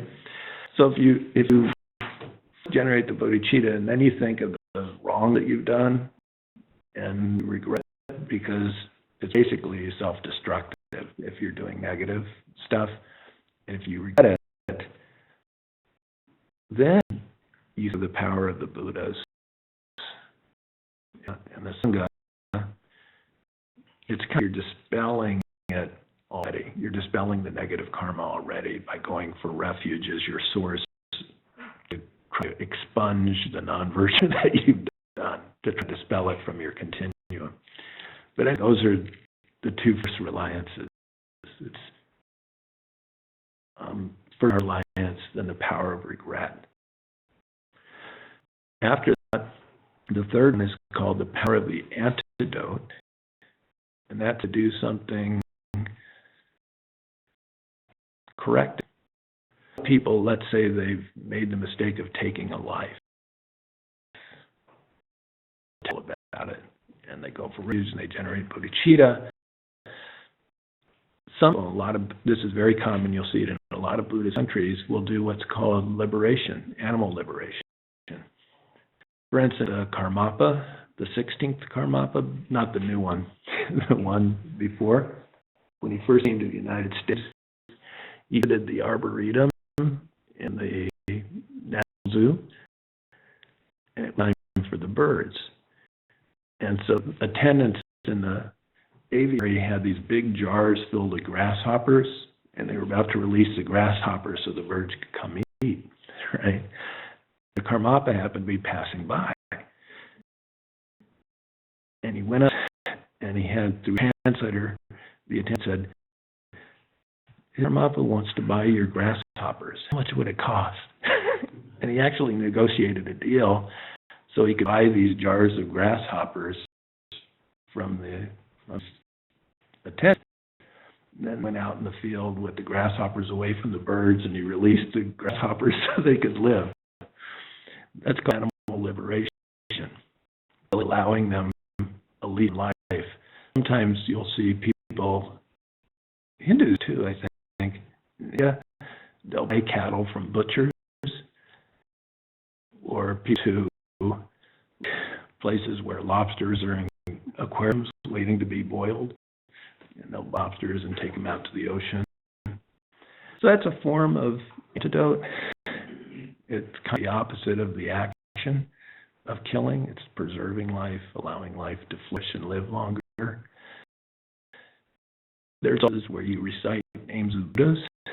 Several Buddhas, during the course of their life as a bodhisattva, before they became enlightened, pledged to purify people who've done different things wrong. And so just reciting their name, our prayer was, even by reciting my name, may their obstacles be cleared away. May they have freedom from negativity and all that kind of stuff. Recite names of Buddhas. The sutra, it's called the Three Sutra. Has anybody heard of that one? Yes, some. It's a sutra. It has the names of 35 Buddhas. At one point in their path as bodhisattvas, they were brothers. They kind of took bodhisattva vows together and agreed to help being purified. You do prostrations as you're saying the names of these 35 Buddhas, and then you confess all your past wrongs, and you rejoice in all your virtues, and you pledge not to repeat your iniquities. You can read the Heart Sutra. Basically, any Buddhist practice, you can do this practice. Any practice can be used as a form of, refuge is the way yesterday, as you're reciting refuge to a particular group, you imagine white light purifying you, and nectar purifying you, and the yellow light pure. So you can do the practice. The practice you do, I'll read more. Bodhisattva practice is really for the purpose of purification. Practice you do it for well, and feel some turning of the negativity in your mind, some purification of it. Meditating on emptiness is incredibly powerful for purifying the mind. Negative deeds is having no self-nature, and then allowing self to forgive yourself at some level, and a sense of the self that did the wrong deed that is not really fixed. Have you done something really wrong? A part of you drinks and feels like really bad. Like who can become enlightened, but not me. Like I'm the worst being ever lived. Right? That's the sense of self, isn't it? You're clinging to a sense of like negative self. And so the on emptiness, you can trace that self. Self in my body. Which my body is it in? Is it in my things? Which is it in my discernment? Is it in my mind? Which impulse that self? Is it my awareness, sound, smell, taste, touch? Is it my mental awareness? What? And as you get it, you'll see it's really none of those. It's a compound concept. And it dissolves. Because nature, what is your basic nature? An empty nature. And can transform into a sprout. That clear mind can transform into an enlightened mind. So your nature, no matter how bad the deed you've done, right? So if you and you continue to purify your mind and you exalt it. Again, that's one of the things unique about this practice. Even the worst deeds can be purified. So let's do it with a simple verse. Whatever evils I have done from desire, hatred, or ignorance, and any speech or mind, I cast them one and all. We're to the limit. This is a little bit like farming. Clean the field. We've ended. Now we're going to put more fertilizer into it. With virtue, like opposite, if you want to accumulate a lot of virtue really easily, the easiest to do it, besides guru yoga, which we're doing, is rejoicing. Rejoicing is really simple. You can do it when you're laying down. You do it when you're sitting somewhere. You don't have to do any special effort. You just think about the qualities that you have, the good thing done, the good thing in others, the good things you see in spiritual beings, and you just feel delighted to do. In a very easy way of charging your batteries and bringing her states of mind to bear. So this one is just a simple verse. I rejoice at whatever merit is possessed by all beings, including the conquerors of the 10 directions, Buddha's sons and solitary realizers, as well as Aryas still in training, and those not. 4 of the 7 limbs.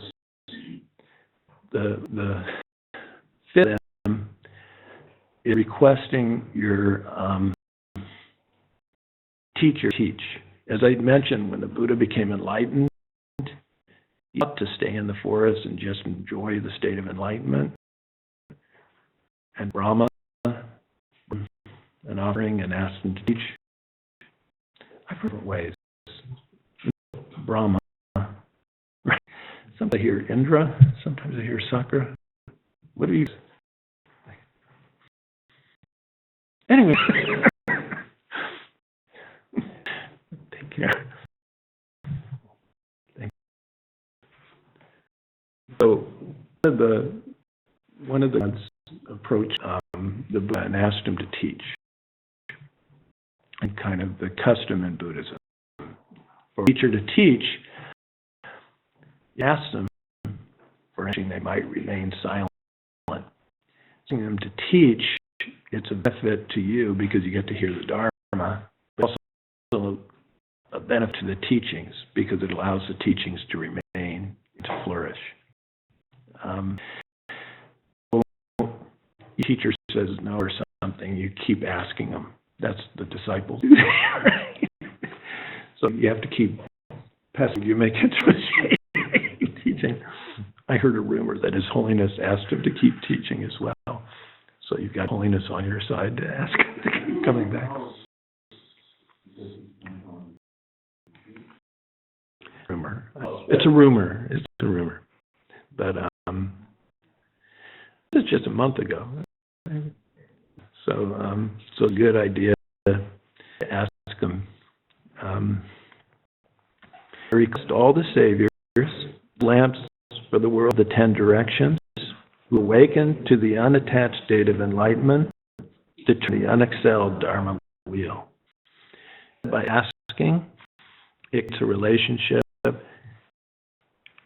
and we're being taught by the spiritual masters through your future lives, what you're going to need.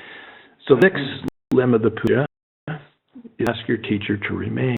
By asking him to remain, it also increases your lifespan. It's karma, it increases your lifespan, but it also is a cause for meeting with spiritual teachers through your future lives as well. A lot of teachers, particularly if they're completely Buddhas, if that's the only reason for being is to help others, get a sense that there's no real use, then their guy should go. Near the end of his life, we walked to his room, and I made a habit to ask him to live long, because he had started to have some different health conditions manifest. And in a particular time, I asked him to live long and health. I had to have good health. And his statement was, should be healthy. Other food and clothing are kind of a waste. That's how he thought. You know, if I'm not healthy and I can't help anybody, then why waste food and clothing, you know? I remember a friend of mine went up one time. He was pretending like an infant. And my friend said, what are you doing, and he said, a new one. Because his body was just having so many problems at that point. So he has a new one. He's like 7 or 8 now, and he's got his young day body. So particularly if we have subject master as Gume Kinser here to ask him repeatedly to live long. I heard the long life prayer that you have, Fern. I heard that in the monastery in Tibet, in India, all the disciples, they weren't allowed to recite that. At first, when it was written, they would recite it all the time. And he just told them, stop doing that. Notice now that doesn't mind it. You know, it seems like he's okay with people reciting his long life prayer, because I think he knows that it's for our benefit if he stays. I each with joined palms, those wishing to give the appearance of entering nirvana, remain for as many kalpas as the atoms in the pure fields, so the benefit and happiness of all beings, which is the last of the 7 limbs. At the you read from a infinite, potent extent of virtue in your mind. As I yesterday out, and your first action in the parking lot is, why snow? Or something like that. Kind of burns up the virtue. So to avoid that from happening, the 7 puja always ends with the dedication of virtue, which is putting that drop of virtue into an ocean that can't be exhausted. What light virtue I have accumulated from praying, offerings, confession, rejoicing, requesting, and supplication, I did it all to enlightenment. So that brings us almost to 12:30. Any questions? That's the Sunlim Puja. Huge. Yes. Oh, thank you. The fourth power after you do the purification is called the power of restraint, which is basically, if I purify what I just did, I'll never do it again. Make to yourself to refrain from repeat whatever the activity was that you're to purify. There are different kinds of activities. Long-term habit that you have. You know that if you pledge to stop it, you're going to break it because it's too hard, it's too much of a pattern for you. The suggestion there is to pledge a certain amount of time you're going to refrain from it. Like for the rest of the day, I'm not going to drink, or for the rest of this week or something. Whatever you pledge, make sure you keep it. Being true to yourself. If light habit, something that you really don't want to repeat and you think you can overcome it, not repeat it, the pledge, I'll never do it again. Don't judge of what you think habit and how much you feel you can overcome it. But if you do 4 purifications, it said that even negative karmas, you can pull from the root, destroy them. The time to get them is before they ripen. I was describing the 12 of dependent in origination yesterday. If you can get, they're still immature karma, you can destroy them. They've already started to ripen through being and becoming. It's manifest. It's too late. You got too late. They're gonna hit you. Purification is still good. Now bad stuff's happening to me because of my past action. Let be a reminder not to continue to do that kind of thing. If you can get them before they ripen and before they're starting to get, and that's before you. It ripens over time. It gets more powerful if you leave it. And so when you travel, very holy stupa, which is a symbol of the mind of enlightenment, that he took them everywhere. And he did even the slightest thing wrong, he would dismount the stupa in a place and he'd do prostrations and he'd purify the negative karma before he would proceed on his journey. And so a lot of lamas will do that. They'll try to purify instantly if they do something wrong. And purification is being vigilant. Ken Rinpoche used to say, don't make friends with maybe it's okay. If you kind of think something's not right, maybe I could afford not to do that thing. So any other? Yeah, people are going through the more intense suffering in some states.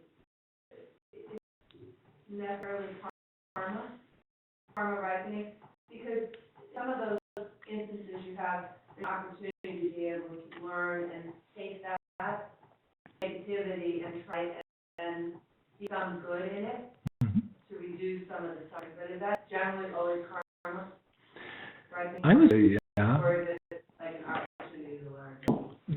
I think the two aren't mutually exclusive. You know, yes, it's karma ripening, and yes, it's a wonderful opportunity to turn it into the path. The nice thing about mental training is it gives you tools so anything can become fodder for your path,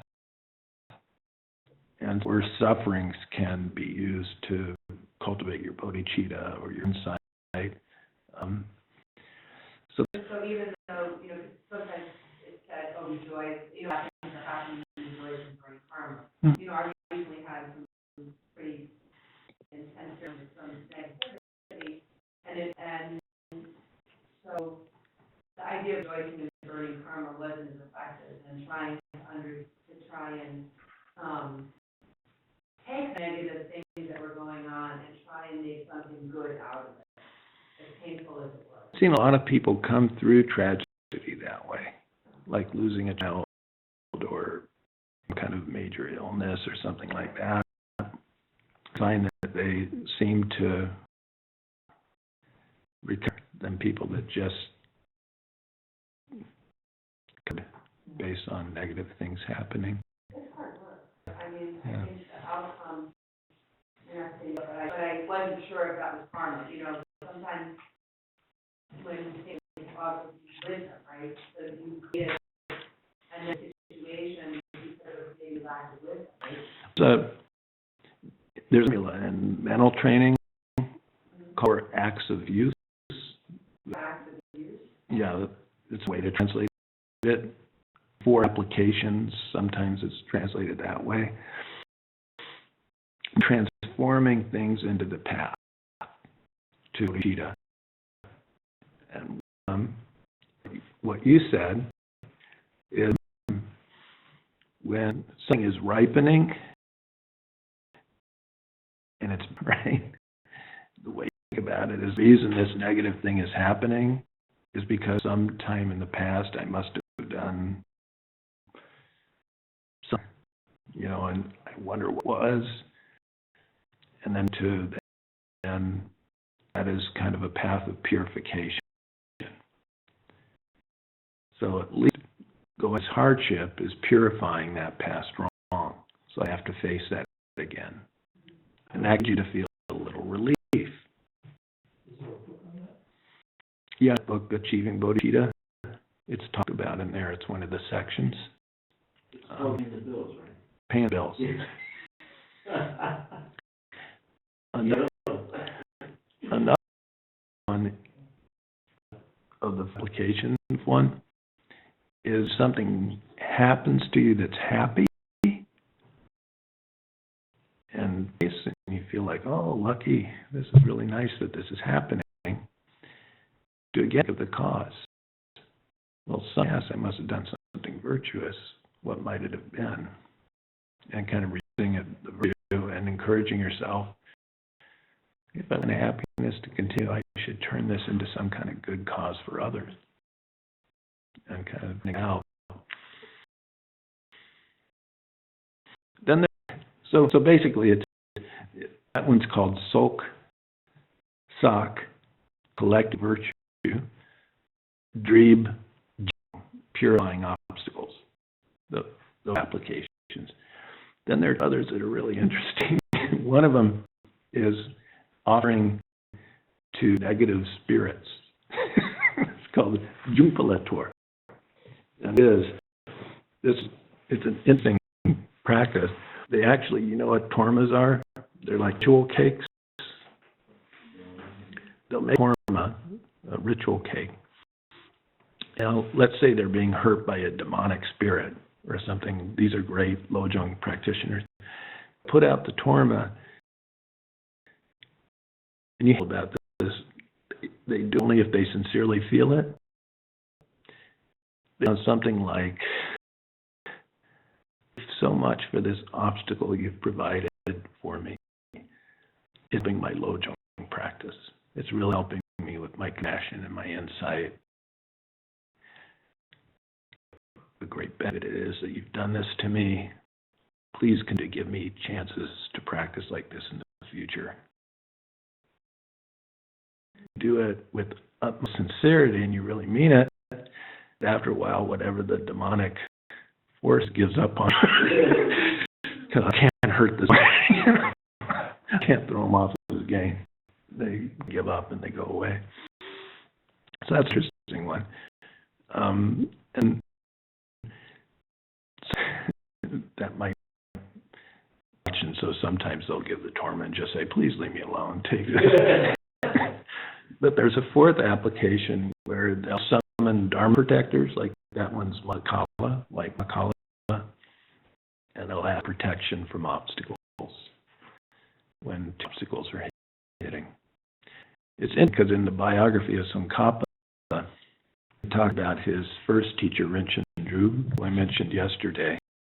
He was a Kagyu Lama and inspired most of his life to build these monasteries and to do all these things to benefit the teachings.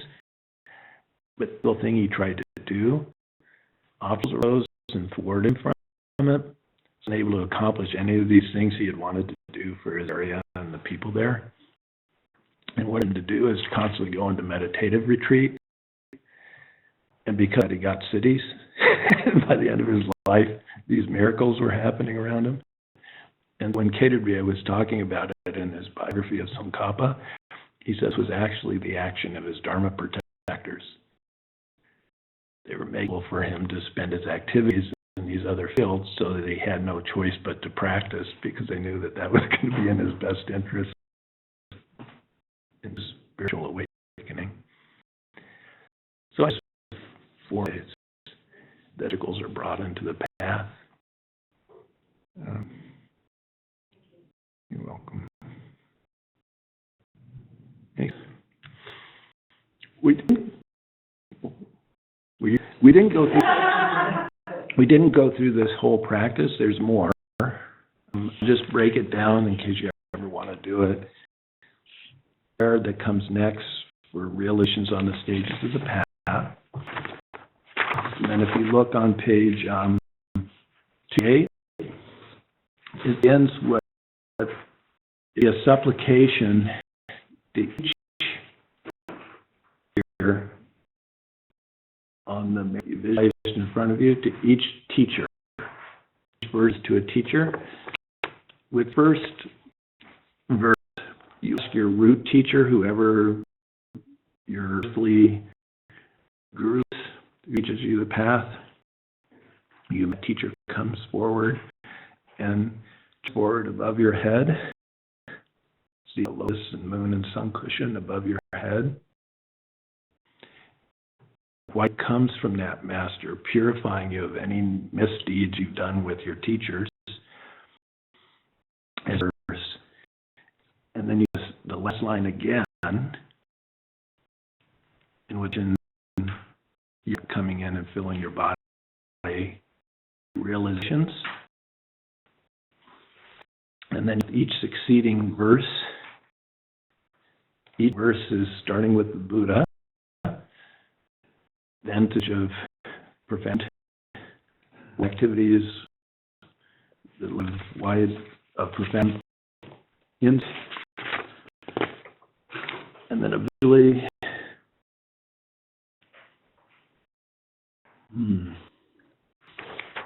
on page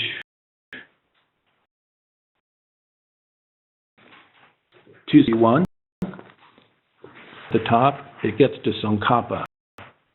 Tsongkhapa, the streams of instruction from all of the masters that lead up to that, you combine them into a single stream of instruction. And then Tsongkhapa, it goes through the lineage lamas in Tsongkhapa until you get to page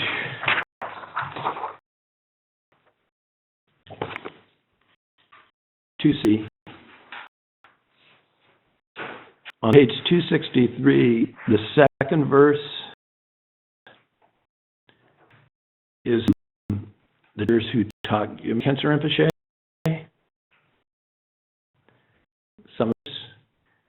And then you insert a verse for Yume Khyentse Rinpoche, or whoever teacher you want that teacher.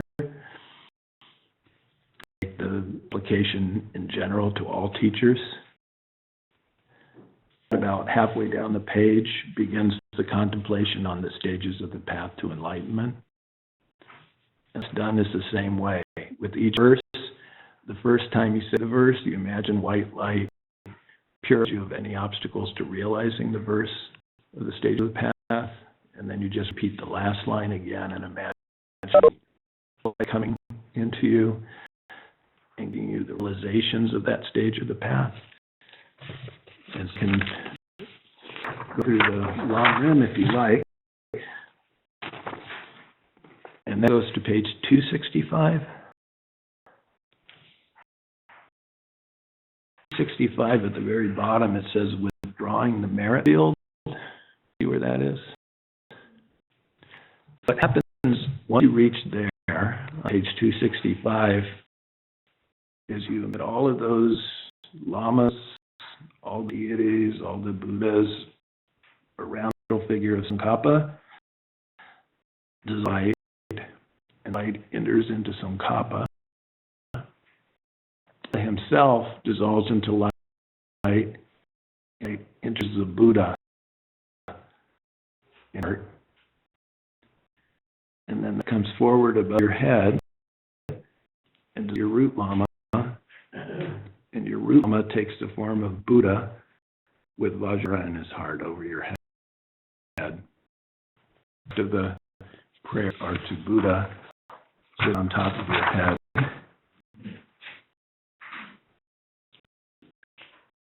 On B6, at the bottom it says, perform a stake-like supplication, which is just a beautiful prayer to all the different qualities of the Buddha, who's now non-dual with your Lama, your teacher. And then on page 268, there's a mantra that you can say if you like reciting mantras. And this is if you have time and you want to do the full practice. Mantra Om Muni Muni Mahamuni E Soha is a mantra to Shakyamuni Buddha. It means control to have the realizations of the path that will keep you from falling into lower rebirth. It's not for the small level being. Muni again means control, but this time it's referring to that path for middle level beings who want to become free of samsara and all the things that they need. Muni means control, and that refers to the path. So may it be, may I have those realizations. So you can, if you want, and imagine light and nectar purifying you. And then there's vacation after that. Any questions on that? It's a physics that monks do 4 times a day, actually. They would do it. They do one in the early morning, one time in the after lunch, one time in the evening, time after night. Those are the practices of the 4 times. And they would do this practice before they would contemplate tops of Lam Rim.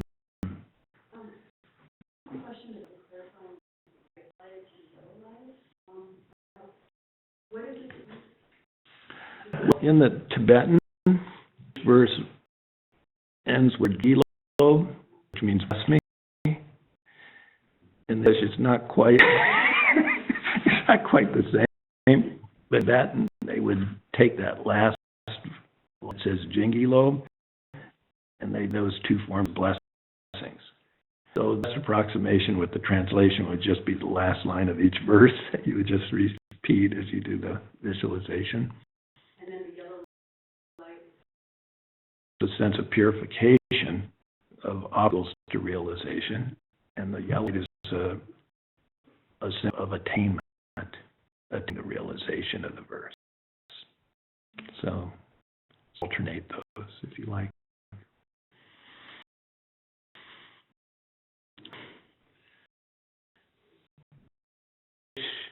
Being here, it's been really wonderful getting to know you guys, and Gloria and everybody who helped. Thank you so much.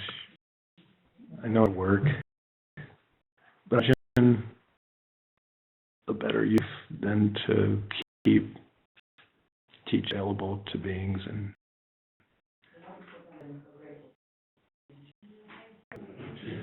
thanks.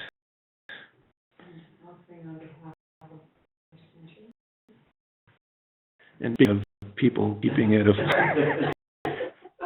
all of, I ran and like Steve and Janet, you're always working to keep things going. So.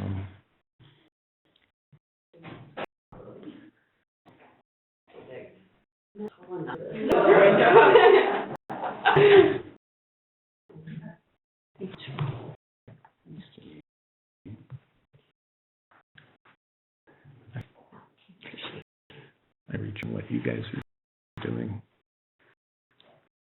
It's amazing.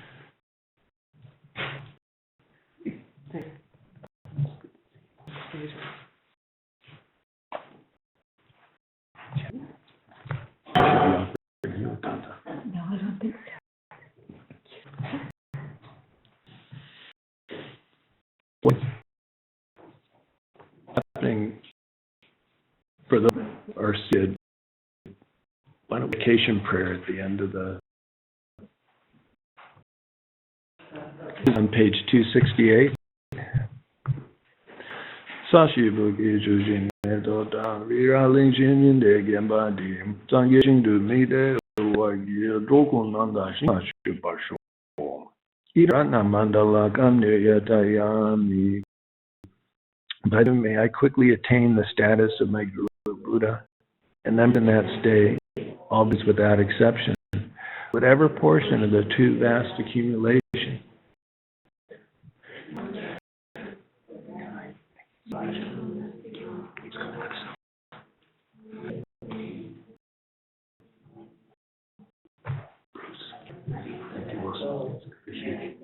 Thank you. Good luck with your practice. Thank you. You as well.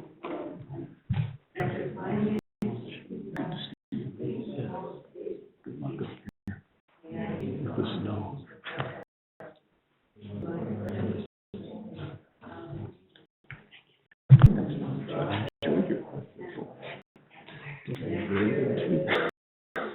I agree.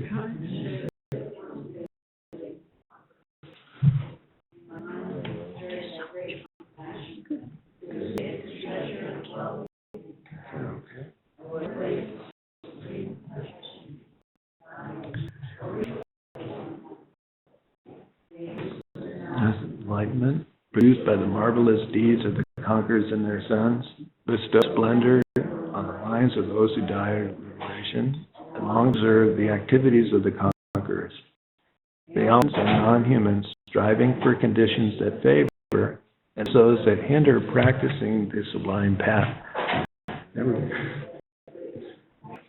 like the halls. This is nothing compared to the calls. Really solid. Oh, thank you. So come on. Get what can, soon me as you so jin, soon me as you legend way, double need to bar show. Just send your rinpoche, my ye banan ye guji, gaba nyamba me ba yang, gome golupa wa show. Rawe ko e shingande, bendande wa malu junwene, genrezi wanden zungazu yi, shebe si de badu den yu chi.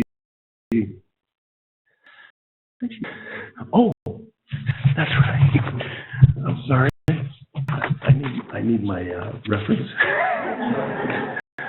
Den du je kan su jin le ju do ju da bu lun do ga se chi o se nam la ri lan du ne den lan du ge we sha la so an de. Yeah. Rinpoche is going to be back on the coast in the summer. I think you will be here. They'll be here for about 3 months. Wonderful. Well, good luck till then. I hope the winter is warm, merciful.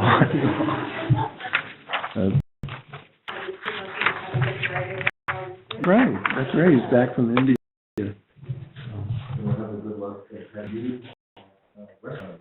That's right, in April. Thank you.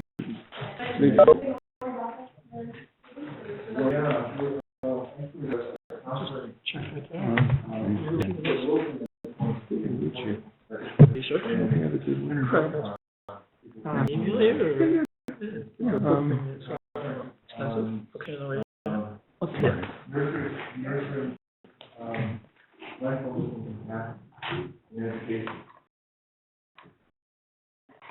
Basically, what Steve done is he's put a method that some of the wonder teachings within the Buddhist tradition that deal with secular understanding of mental development be made available for general use without a need to be Buddhist, right, in your thought for your orientation.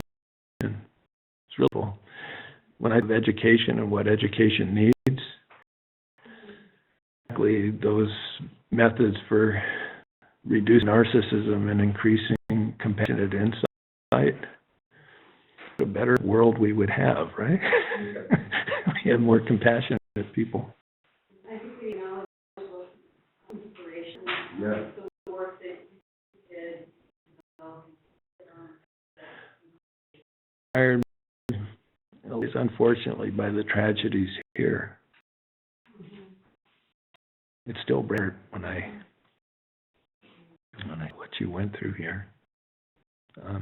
But when that thought was humanity has gone so far beyond what I think is even imaginable in terms of what people will do to each other. And so Tom Krasinski, who's a positive psychologist professor at Quinnipiac, was talking with me, and we decided just to take the minding and then just try to make it secular enough that people could use it. So.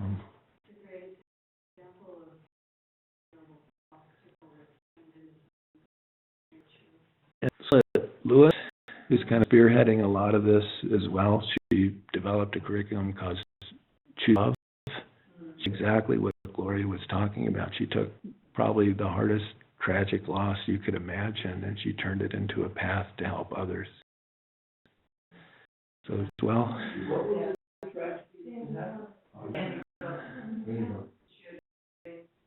Oh. I didn't realize that. It was very close by. It affected the whole community here as well, the world. Her son, the day of the tragedy, he was sick, and the shooter came into his classroom and shot his teacher, and he was standing next to his teacher, and they aimed at him, and the gun jammed, and his son shouted to his classmates, "Run!" because, of course, paralyzed, and so several of them escaped because of her son before her son lost his life. So, amazing woman.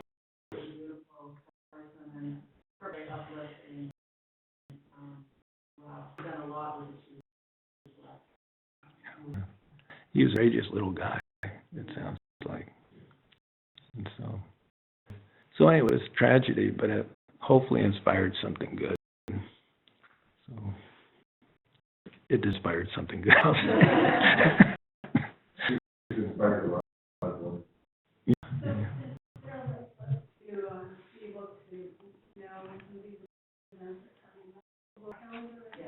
It'll be on the calendar, yeah.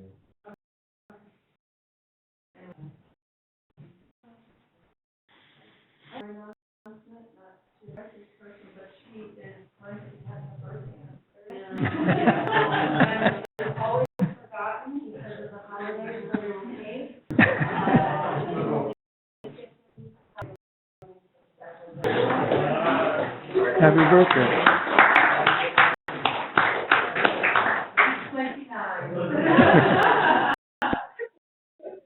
For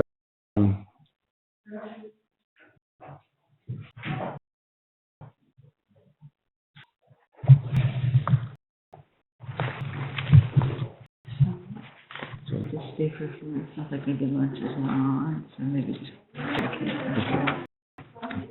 I donate this to the temple. Yeah. I'm going to do that. And so, you have a pen? No. This is, you met Sharon, right?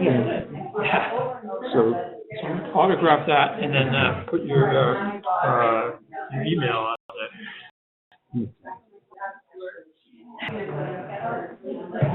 I hope you pack up so we can.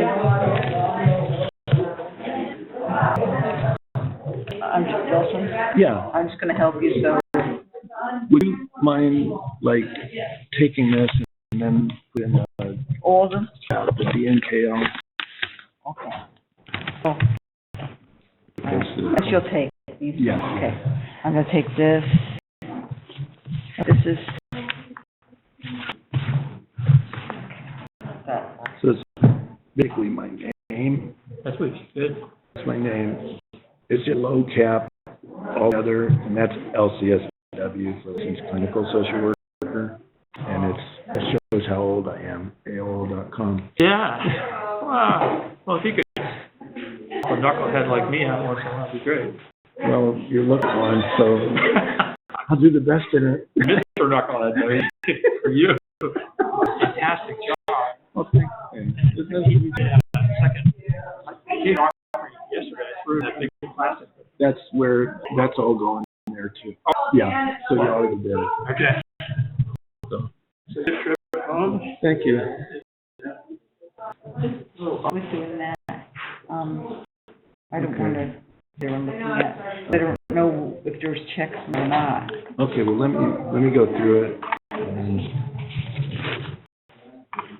Okay.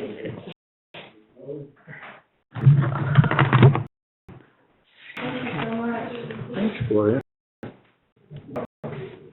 My wish is it goes to the Really? You want me to do it in the back? Yeah, I don't and I get could take it stuck in apart. there. That's the question. I'm looking at their checks, I'll just sign it over, which should be in Carol. Thank you, I appreciate it. Yeah. Been involved, but I've been less involved, so I can dedicate on getting the speakers in. And we're also trying to do a concert this year, I think a concert with Nolan, show, and be involved with, Richard Gere. So I'm hoping. Stephen will play. I'm hoping he may, we'll see. He's local, so we'll see if we can get him, but, yeah, but I'm on the committee following, and I saw your name on there, so you are gonna come and present. Yeah, It was nice of people to do. yeah, I'm still using it. I work students. right, so, but it's more of the teenagers. I want to develop a childhood one, right, remember when we spoke about that? I was looking for someone to develop the curriculum for the young children. Yeah. You still looking for that? What I'm doing now, I'm treading water and trying to help it forward is just, finding a way to present the materials within curriculum Right. where you don't have to have a separate curriculum. Yeah, that's the big thing, because people, there's so much pressure on teachers, you know, that if they have to add one more thing, yeah. And that's, so that it's really our kids. Right, Chance, the teachers, finding a subject matter to dovetail it onto. right, The social work is easy. yeah, Like when you guys are respecting diversity. right.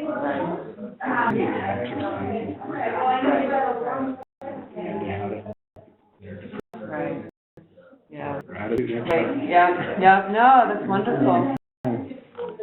So that's how I'm thinking tailoring it. Right, When I talk to Tom, I'm sure he's got ideas, Scarlett and Melissa. yeah, And he's talking he's people. great, yeah. So we haven't had a chance to talk. Yeah. As it gets closer. It was weird this morning, and I wasn't sure how to take it, you know, mailing her.